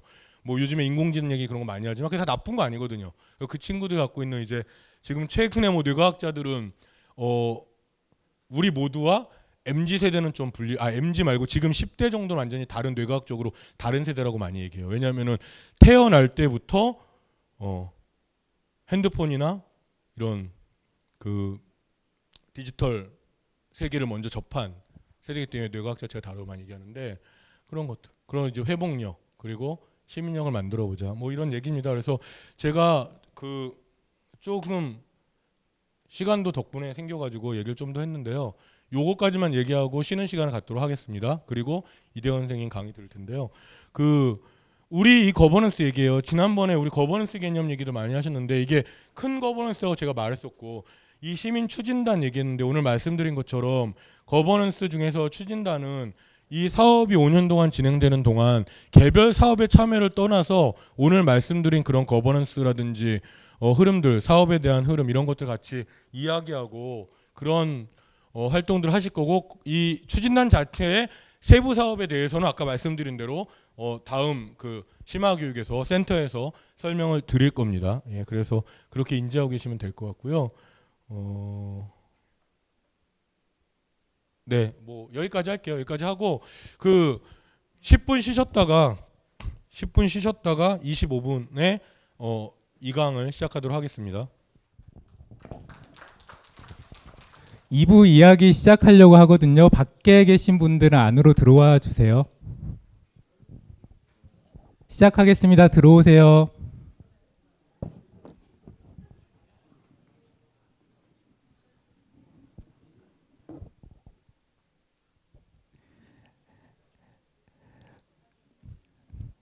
네.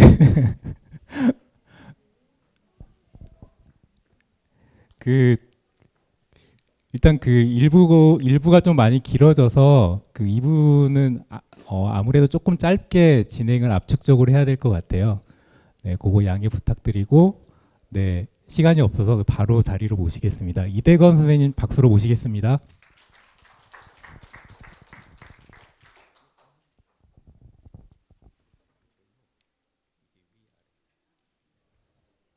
안녕하세요. 아니, 네, 여기 안 와도 될 분들이 다 계신데요. 제가 이야기를 드려야 되는데 이 큰일인데요. 제가 계단 내려오면서 심장이 덜컥했습니다. 제가 뭐 지금 고창 문화의 뭐라고 돼 있죠 지금 현장 현황과 특성을 이야기할 계제가 아닌데 저보다 다 잘 아시는 분들이 선배님들이 계셔가지고 그냥 조금 그 늦은 주제에 게다가 이럴 때는 좀 늦은 이야기를 해야 되는데 그냥 바로 들어가겠습니다. 네, 그냥 변명은 저 사람이 늦었구나 이렇게 생각해 주십시오. 네, 저는 그 고창 문화, 뭐 고창의 뭐 역사, 문화, 사상, 뭐 문화 예술, 뭐 인물, 뭐 이런 이야기 다 모은 게 이야기겠죠. 이걸 다 버무려서 어떻게 설명할 수 있을까 할 때 잘 섞였다 그거라고 생각해요. 그동안 잘 섞었고 앞으로 얼마나 그 인류가 이렇게 발자국을 내딛고 하는 거에 발 맞춰서 더 잘 섞느냐 그 차이 거기에서 고창 문화가 좀 더 도드라지고 사람들의 가슴에 감동을 주는 그런 흐름으로 가느냐 마느냐인 것 같습니다.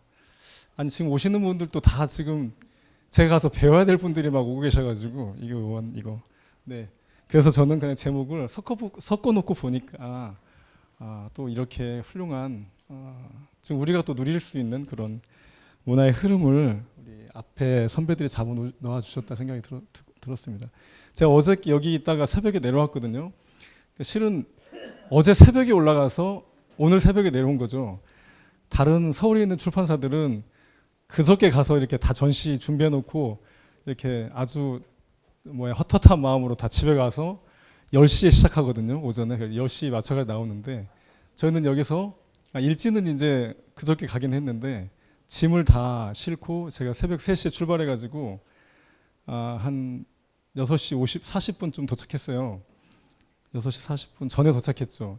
그래서 원래 저는 이제 출판사 직원으로 여기 서울국제도서전은 여러 번 참여했는데 이렇게 이제 주관하는 입장에서 참여는 처음이에요.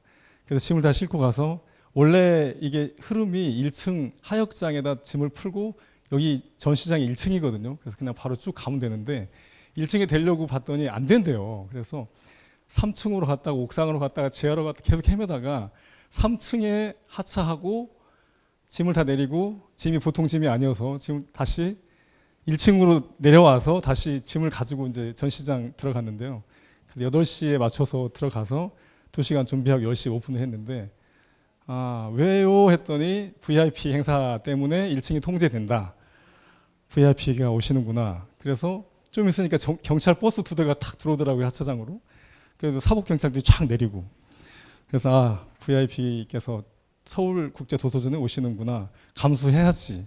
이제 이 시골 출판사의 이 슬픔이에요. 그래서 이제 이렇게 해서 어떻게 했어요. 이제 힘들게 그랬는데 어제 또 설환도 있었더라고요. VIP가 그 VIP가 아니고 다른 VIP셨더라고요. 그래서 저는 그 시간에는 시작하기 전에 이제 그 기념식장에 저는 이제 비표가 없고 제가 가겠다 하지도 않고 초대도 안 받았기 때문에 거기 못 들어가는데 이렇게 정리가 되고 난 다음에 후배들이 이제 자리를 지키고 제가 한 바퀴 이제 돌았는데 그때 그 통제선 안에 다 아는 사람들이더라고요. 그래서 지금 이제 저는 통제선 바깥에서 이렇게 앞두고서 이야기를 막 했었는데 시작할 즈음에 저는 정작 그 어디 서평을 써가지고 마감을 해야 되는데 못 해가지고 그 근처에 카페 가서 원고 마감하고 있었거든요.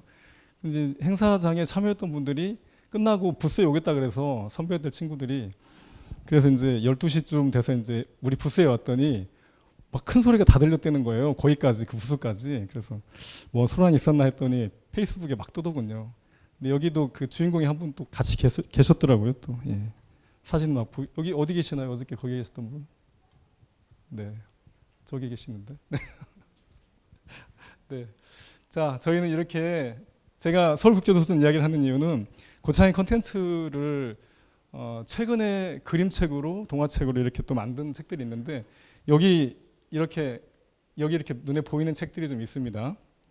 이런 책들 여기 고인돌에 대한 그리고 이 책도 고인돌에 대한 책입니다. 그림책과 어린이 초등학교 중학년까지 읽을 수 있는 동화책인데요. 그리고 여기 이제 이 사진을 제가 가져온 이유는 그림책 평론하고 그림책을 가지고 에세이를 쓰는 분이 좀 유명한 분이 계세요. 제님이라고 하는 분인데 제가 어제 이분이 우리 부스에 찾아오셨더라고요. 해리라는 이름 때문에 오신 거예요. 알고 보니까 고창 여고 출신이더라고요. 여중 여고. 저는 이름을 알고 책은 알았는데 저분은 처음 뵀거든요. 근데 제 친구들하고 동기예요. 그러니까 저하고 그러니까 학교는 여고, 저는 고등학교니까 같은 학교는 다니지 않았죠, 당연히. 근데 여중 여고를 다니셨더라고요. 그런데 이런 그 이야기를 만들고 이 에세이를 또 신간 내서 어저께 제가 사인 받았는데 고창 사람들이 이렇게 생각지도 못했던 곳에서 이렇게 마주칠 때가 있습니다. 그리고 저하고 같은 나이라니까 더 막 신나고 반가운 거예요.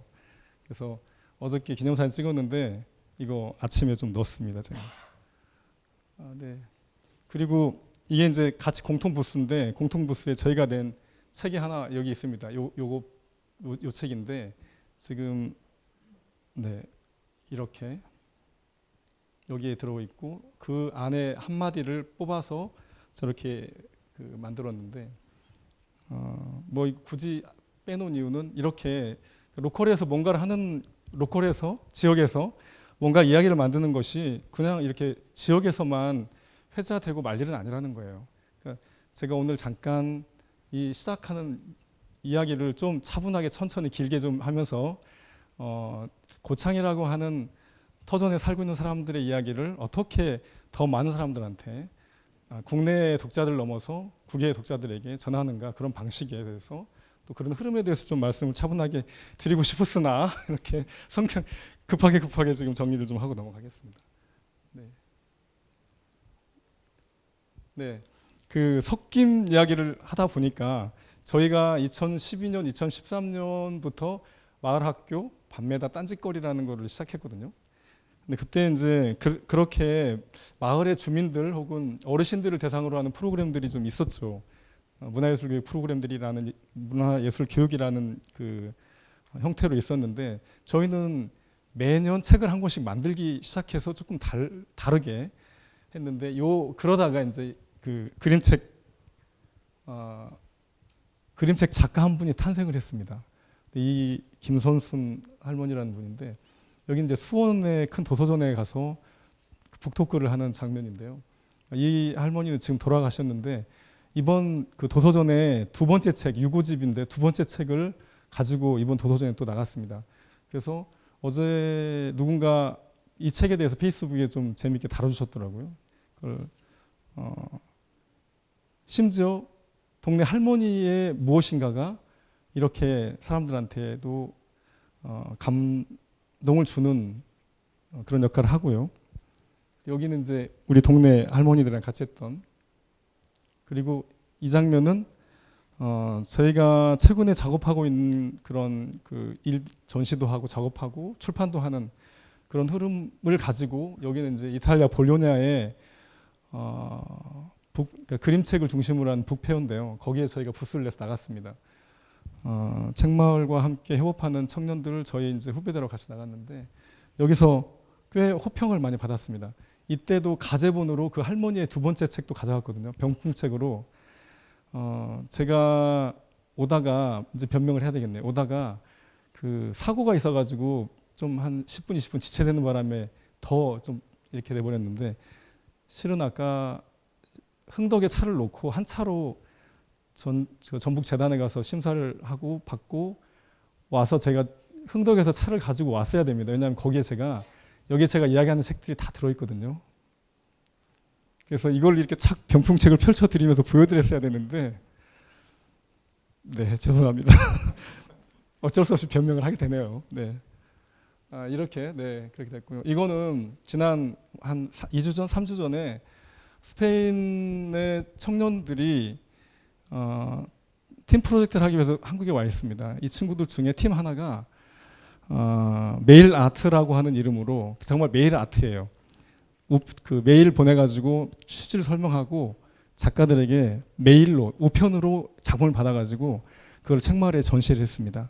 그러니까 스페인 작가 5분하고 한국 작가 6분 해서 이제 그 메일 아트 프로젝트를 스페인 청년들과 책마을 청년들이 같이 진행을 해서 비트윈이라는 그 제목으로 전시를 했고 이 친구들이 이제 프로젝트 끝나고 스페인을 갈 때 4분의 작가의 작품은 갖고 갔어요. 우편으로 받았는데 갖고 갔고 나머지 1분의 작가 작품과 또 1분 기증해준 한 편의 작품만 가지고 지금 한국 작가들과 함께 지금도 전시를 또 하고 있는데 이 방식도 저는 뭔가 그 제안을 우리 청년들이 하고 거기에 그 제안을 받은 스페인 청년들이 스페인의 작가와 또 한국의 작가들을 매개해서 여기 해리 가보신 분들도 계실 텐데 엄청 꼴짝이거든요. 고창급에서도 가장 먼 데인데 그렇게 뭔가 재미있는 글로벌한 전시를 하는 겁니다. 비용을 많이 들였냐고요? 비용 거의 안 들어갔어요. 우편비 본인들이 다 부담했어요. 작가들이. 그리고 제가 끝나고 난 다음에 그 가장 좀 이렇게 활동을 많이 하고 연배가 있는 작가 한 분하고 줌으로 이렇게 회의를 했는데 줌으로 미팅하면서 이런저런 이야기를 했는데 그러니까 스페인 친구들은 남미가 안마당이에요. 안방이에요. 그래서 그분도 멕시코에서 활동 많이 하고 하는데 자기는 소원이 한국에서 레지던시 하는 거라는 거예요. 그래서 와라 내가 막 꼬셨는데 그렇게 뭐 이렇게 섞어서 뭔가를 해보는 시도 네. 저 흥도 갔다 오셨어요? 네. 이거 아까 그 재단에 마침 책이 몇 권 그림책이 있었네요. 이 책은 이제 하늘 땅 사람이 어울려 고인 돌이라는 그림책이고요. 이 그림책은 오늘 이 저자가 아까 코엑스 도서전에서 오늘 저자 사인을 했거든요. 2시부터 3시까지 했으니까. 근데 이 고인돌 이야기는 스톤헨지에서부터 시작돼서 한국의 고인돌 그리고 특히 고창의 고인돌 이야기가 줄을 이뤄요. 그리고 이제 다른 우리 한국에 있는 다른 고인돌 이야기하고 다시 이제 스페인이라든지 유럽에 있는 고인돌 이야기로 끝을 맺거든요. 이 고인돌 이야기에서 제가 혹은 전 편집자로 여기 같이 참여를 했고 출판 주체지만 하고 싶은 이야기가 이제 결국은 고인돌 시대 사람들이 어떤 생각으로 고인돌을 이렇게 세웠을까 그런 데서 좀 힌트를 얻어서 지금 우리한테 닥친 여러 가지 지구적인 위기를 좀 헤쳐가보자 하는 메시지를 주고 싶었어요. 근데 마침 저자도 거기에 동의를 해줘서 저 책의 메시지는 고인돌을 알리자의 문제보다 고인돌 시대 사람들처럼 그 시대에 살던 사람들이 생각하던 어떤 관계들 그거는 사람들과 관계 넘어서 사람 바깥의 어떤 다른 존재들과의 관계를 어떻게 다시 그 관계 맺기 회복해야 되는가 하는 메시지를 주고 싶었고 그 메시지가 담겨 있습니다. 그런 사례고요. 이건 아까 제가 그림 이미지로 보여드렸던 여기에 있는 이 이미지들이 바다에서 준 유리 알들이에요. 우리 고창도 바다에 있기 때문에 유리 알들이 많아요. 그 병을 이렇게 소주 여기 파란색은 거의 소주병이거든요. 그 소주병을 바다에 던져버리면 깨져서 되게 날카롭잖아요. 근데 그게 이제 파도며 뭐 모래며 자갈 이런데 바다에서 부르고 굴러서 굉장히 부드러워집니다. 그런 꼭 진짜 그 보석같이 보여요. 그런 그 돌들을 모아서 이렇게 빛이 나오는 라이트 박스 위에 놓고 이미지를 만들고 그걸 이제 사진을 찍은 이미지입니다. 그리고 이 책은 이 빛의 바다라고 하는 책의 저자가 만든 2번째 책인데요. 이 책도 볼로냐에서 굉장히 호평을 받았는데 이렇게 페이스북이라고 하는 시글레스 페이스북이라는 하는 그 눈, 코, 입을 같이 이렇게 놓고 이거를 조합해 보는 겁니다. 이게 100개거든요. 100개가 100의 3승이면 얼마죠?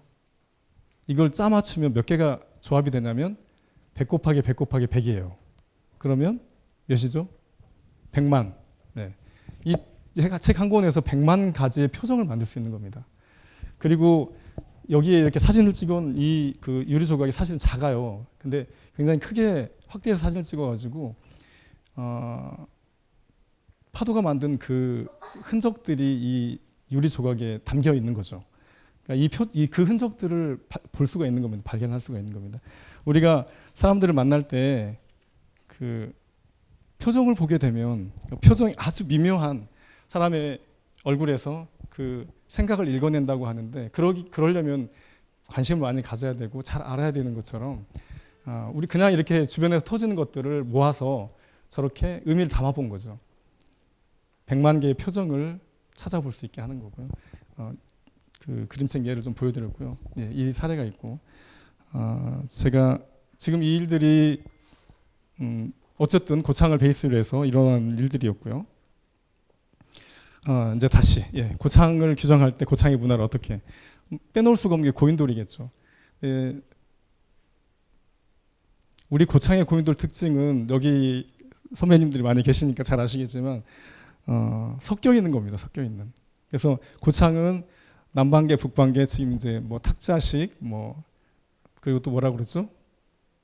바둑판식 이렇게 이게 다 여기 있다. 그거는 북방의 남방의 문화가 교차하는 지점이었다라고 하는 것을 증거하고 있는 건데요.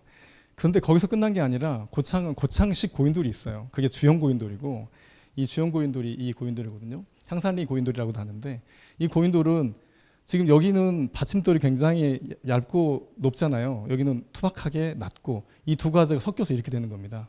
뒤에 후대에 고창 지역에서만 보여요. 한 평에 몇 기가 보이는 정도예요. 그러니까 정말 이 지역에서만 보이는 주형식 고인돌, 기둥이 있는 기둥 고인돌이라는 뜻입니다. 근데 앞에 이렇게 고창식 주형 고인돌이라고 붙이기도 해요. 왜 이런 고인돌들이 이 지역에서만 발견되느냐?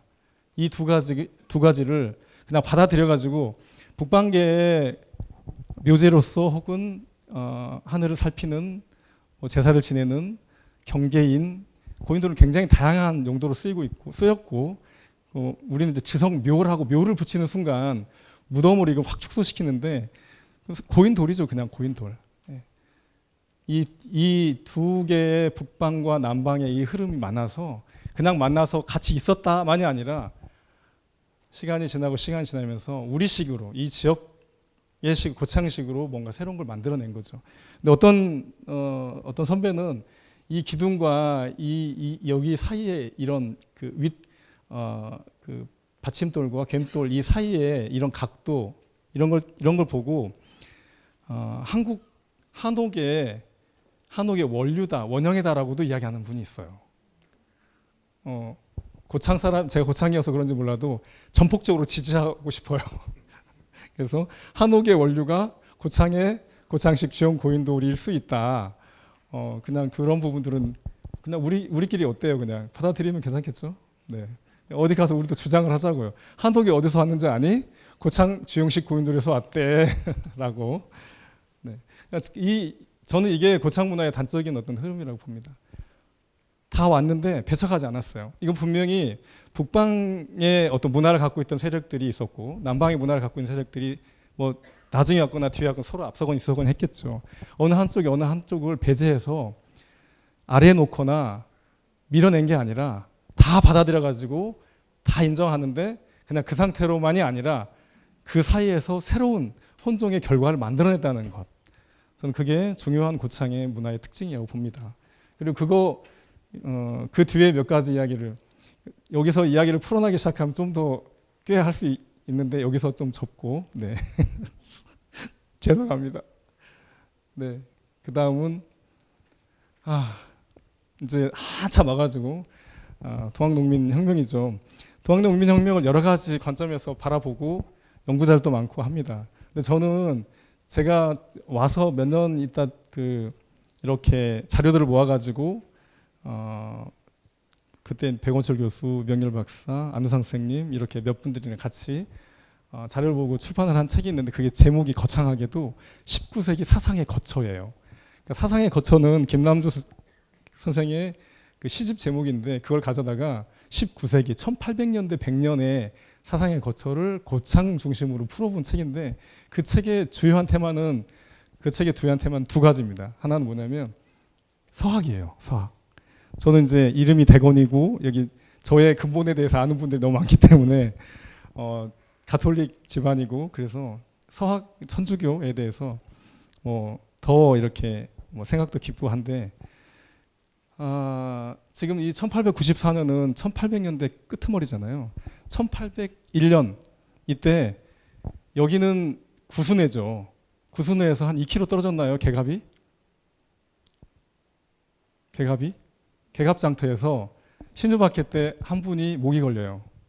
천주교 순교자예요. 최여겸이라는 분인데 그게 1801년이에요. 제가 그래서 제목을 19세기 1800년대 100년 동안의 사상의 거처라고 이름 잡은 건데 1801년에 누군가 서울 끌려가지고 다 재판받고 내려와가지고 거기 자기 동네에서 죽이거든요. 본보기 하라고 다시 내려와가지고 죽었어요. 그렇다는 뜻은 그 주변에 서학이 발호했다는 이야기예요. 그냥 이렇게 한두 사람 이런 게 아니라 많은 사람들이 서학에서 말하는 너랑 나랑 똑같아. 누구 타고난 사람 있어? 다 똑같아. 이런 생각이 있었다는 거죠. 그러다가 푸쑥 올라왔다가 그 사람이 땡강 꺾이고 난 뒤에 또 거의 비슷한 그 자리에서 그 2km 정도 반경이에요. 구순회가. 거기서 그 세기 말에 동학이 기포를 했어요. 그렇잖아요. 동학은 우리가 그냥 상식적으로 서학의 반대라고 알고 있잖아요. 사실 그렇지는 않지만 섞여져 있는 거지만 서학이든 동학이든 갖고 있는 바탕의 생각 평등하게 내가 농사지은 거 다 안 뺏기고 밥 한 끼 따뜻하게 먹고 싶은 그 생각 그건 같다는 거죠. 저는 그거를 이거 그랬으니까 안 돼. 천주교 서학쟁이들을 그렇게 해서 갈라치기가 아니라 같이 그 힘이 결국은 동학농민혁명으로 번졌다고 생각하는 사람입니다. 그래서 1800년대 시작과 끝은 묘하게도 이 지역에서는 이런 흐름들이 있었습니다. 이 맥락을 또 따라가다 보면 왜 그랬는지 거기 지금은 그 바다 쪽에서 제방을 막고 뚝이 생겨서 물이 안으로 들어오지 않아요. 근데 석교라든지 이런 데는 옛날에는 다 포구들이 있어가지고 거기 물산이 집산이 되는 지역입니다. 그래서 장이 생기고 그렇기 때문에 훨씬 더 빨리 생각들이 이렇게 전염 말고 좀 고상한 말 뭐가 있나요? 전파? 서로 이렇게 생각을 서로 나누게 된 거죠. 그리고 또 하나는 수성군 이야기입니다. 그 책에 19세기 사상의 거처에는 고창에서 활동했던 수성군 명단이 그 책을 통해서 드러났는데요. 수성군이 누구냐면 동학이 이렇게 우와 해가지고 모여가지고 기포를 무장해서 했잖아요. 지금은 공구순회죠. 기포하고 부장읍성 저쪽 후포 쪽 해가 흥덕 후포해서 올라가잖아요. 그러다가 이제 나중에는 2차 전쟁 때 져가지고 다 흩어지죠. 그때 2차 전쟁 이후에 흩어진 다음에 그 사람들을 잡아서 삼족을 멸한다고 하잖아요. 그렇게 색출해가지고 없앤 사람들이 수성군이에요. 근데 수성군이 누구냐면 지방의 향반들이에요. 지역의 유지들이에요. 그러니까 일종의 예비군 조직이에요. 근데 예비군 조직의 우두머리들은 다 지역의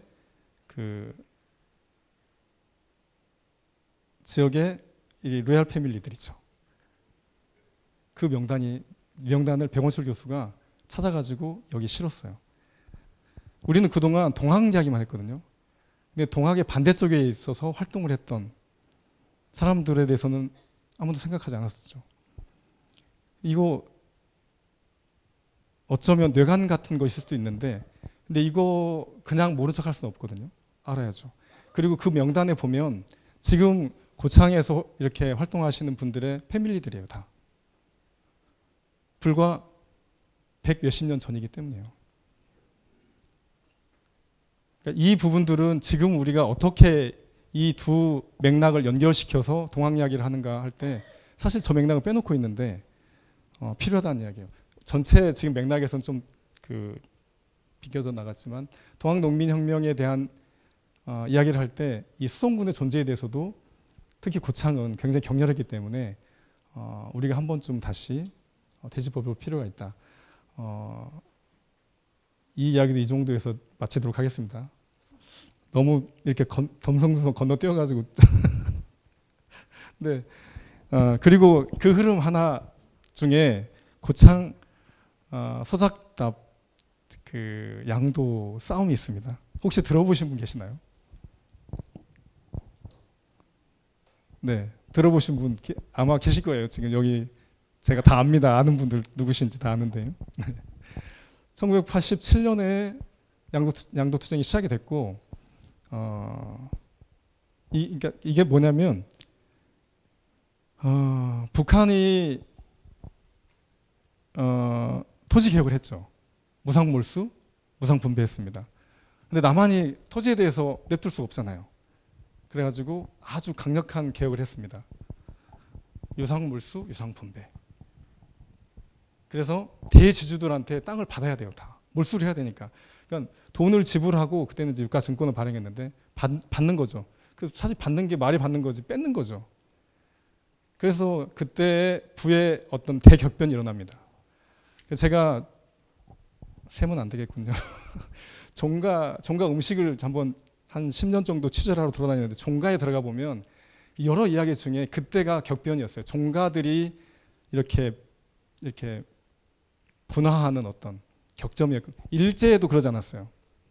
일제에도. 그런데 이제 그 토지 개혁에서 종가들이 많이 이렇게 분해합니다. 근데 거기서 이렇게 빠져나오는 그 지주들이 있는데 우리 삼양사가 그렇습니다. 어떤 방식이었냐면 삼양사가 원래 일본 사람들이 간척을 하던 그 땅, 지금 여기가 심원 해리 일대입니다. 궁산 저수지 아시나요? 활매 저수지라고 하는데 그 저수지 아래쪽이에요. 그 거대한 땅을 저수지를 막고 난 다음에 간척을 했습니다. 계명산 아세요? 지금 바람공원에 산 봉우리가 있죠. 그게 계명산이에요. 여기 닭이 울면 어디서 들린다고요? 중국에 들린다고 하는 그런 산이거든요. 계명산이 섬이었어요. 그 섬을 막은 겁니다. 엄청난 땅이 생겼죠. 근데 이제 김성수 선생의 동생 김현수 선생이 제가 알기로는 동경 제대 출신이에요. 동기가 경성은행에 와 있었어요. 그러니까 좋은 조건으로 부도난 이 간척 사업을 하다가 그 사업자가 부도가 났는데 그걸 인수를 해서 마무리를 합니다. 그런데 그렇게 해서 이제 대지주가 됐잖아요. 그러면 이제 그 토지 계획에 따라서 유상 몰수 당해야 되는데 비껴나갑니다.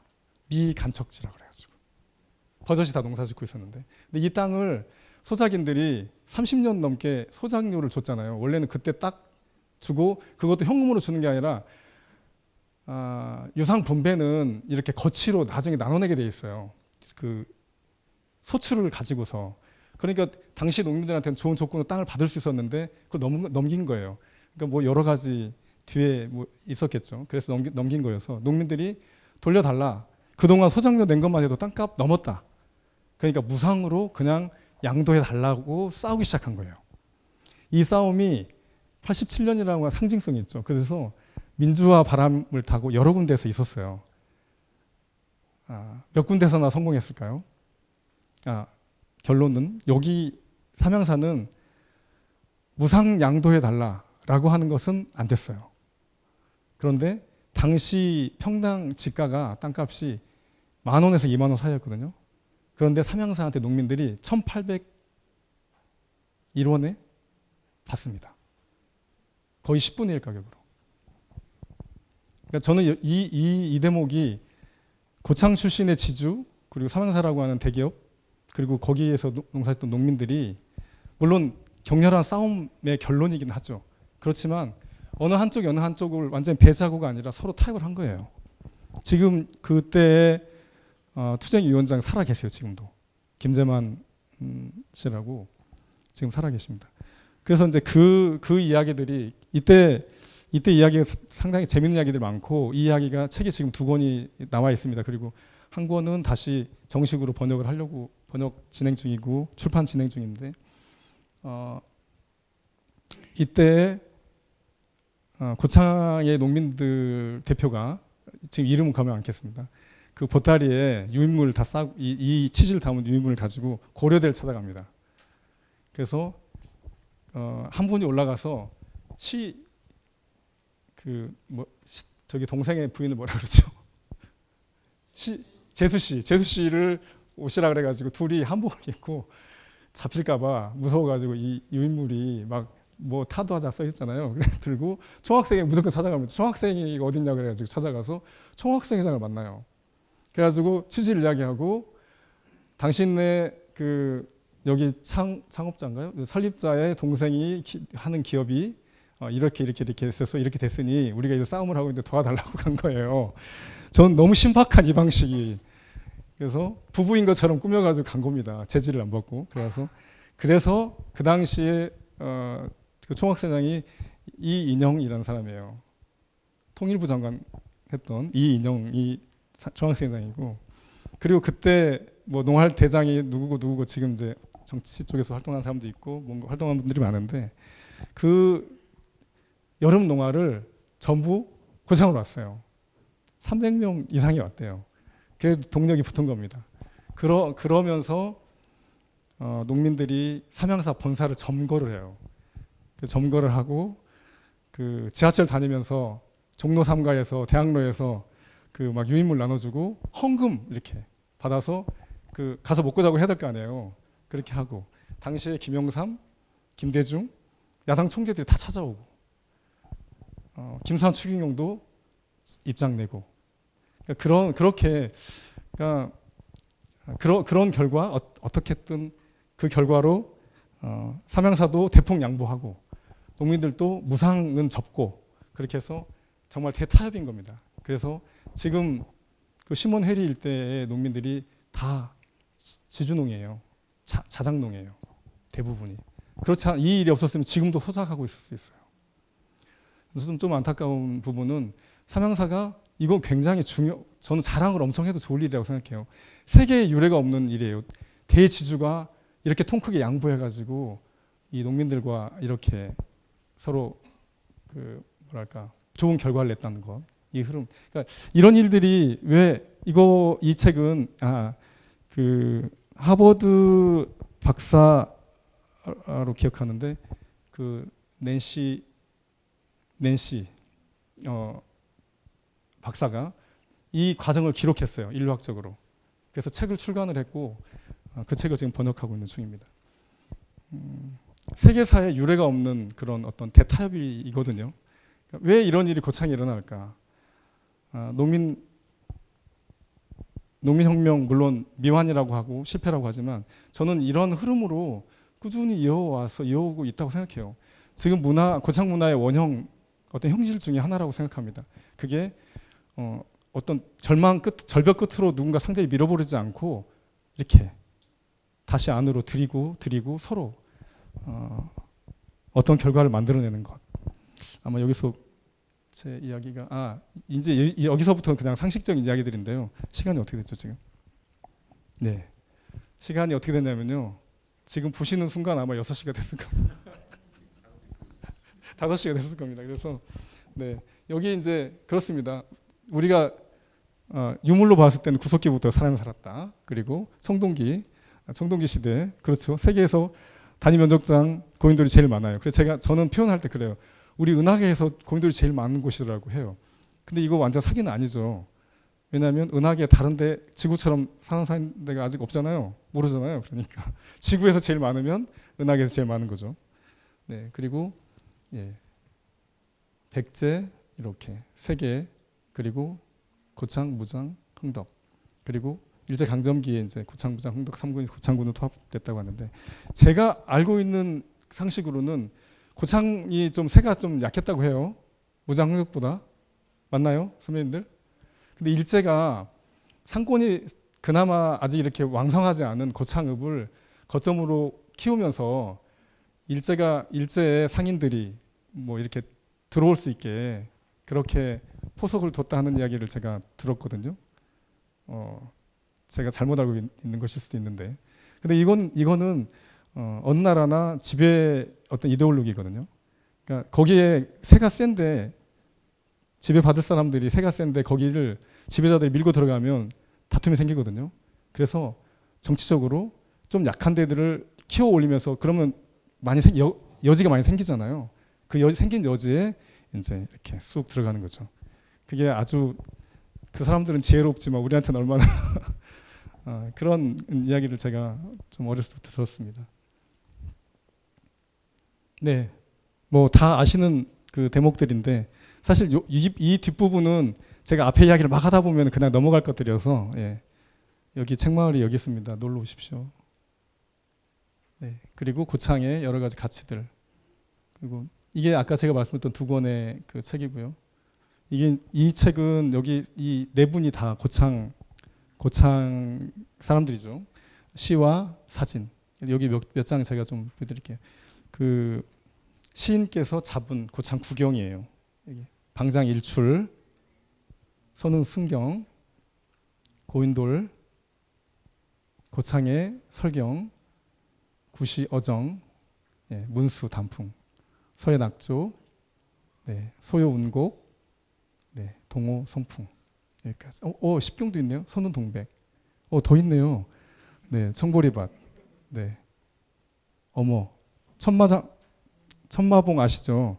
천마봉의 그 이야기 혹시 아무도 끝내라는 말씀 안 하셔가지고 제가 계속 가고 있습니다. 천마봉 이야기 아세요? 김유신 장군이 저기서 말을 타고 뛰어내렸어요. 어디로요? 내원암 뒤쪽 바위로. 내원암 뒤쪽 바위에 가면 발밭에 폐인장이 있습니다.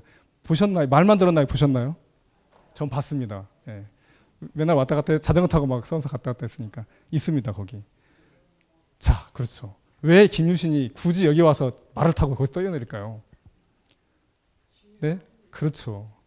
이야기 속에서 이 나라와 이 나라가 전쟁을 했어요. 이 나라가 이겼어요. 옛날에 과거 이야기예요. 어떻게 신화가 왜곡이 되냐면요. 이 신의 체계하고 섞이면서 이쪽 진나라의 신의 체계는 진민족의 신의 체계는 악신이 되거나 예속이 돼요. 노예신이 되는 거예요. 그런 것처럼 이야기 속에 굳이 김유신 장군이 여기까지 와가지고 말을 타고 뛰어내릴 일이 뭐가 있습니까? 그만큼 신라 사람들이 신라의 김유신 장군이 대단해. 이야기가 이 전라도 구석에도 이야기가 있는 겁니다. 진흥굴은 뭐 역사적으로 그렇다니까. 할매바위 아시나요? 아산에 할매바위 거기 김유신 장군이 그 당나라에 가서 득도해가지고 와서 그 사신원이 있으니까 그리 들어오잖아요. 배 타고 들어와서 거기 직원들이 막 동네 직원들이 싸우고 있대요. 그래서 자기가 안 서겠다가 대판 깨져가지고 그 굴에 들어가서 다시 수행을 해야 되는구나 그랬다는 이야기도 있습니다. 네. 김유신 장군이 굳이 여기 와가지고 예. 네, 또 있나요? 네, 고창읍성 사진으로 눈 좀 네. 네, 성황사 잘 안 가보시죠? 성황사에 제사 지냅니다. 1년에 한 2번 지내나요? 성황사에서 군수님이 제사 지내요. 네, 네, 모양생제 때 지내죠. 예. 네, 이 책은 네, 저희가 낸 시와 사진 집입니다. 네. 그래서 저는 이제 말씀 이렇게 드리고 너무 늦은 주제에 시간 더 뺏을 수는 없는데 혹시 뭐 이 맥락이 아니래도 혹시 궁금한 게 있으면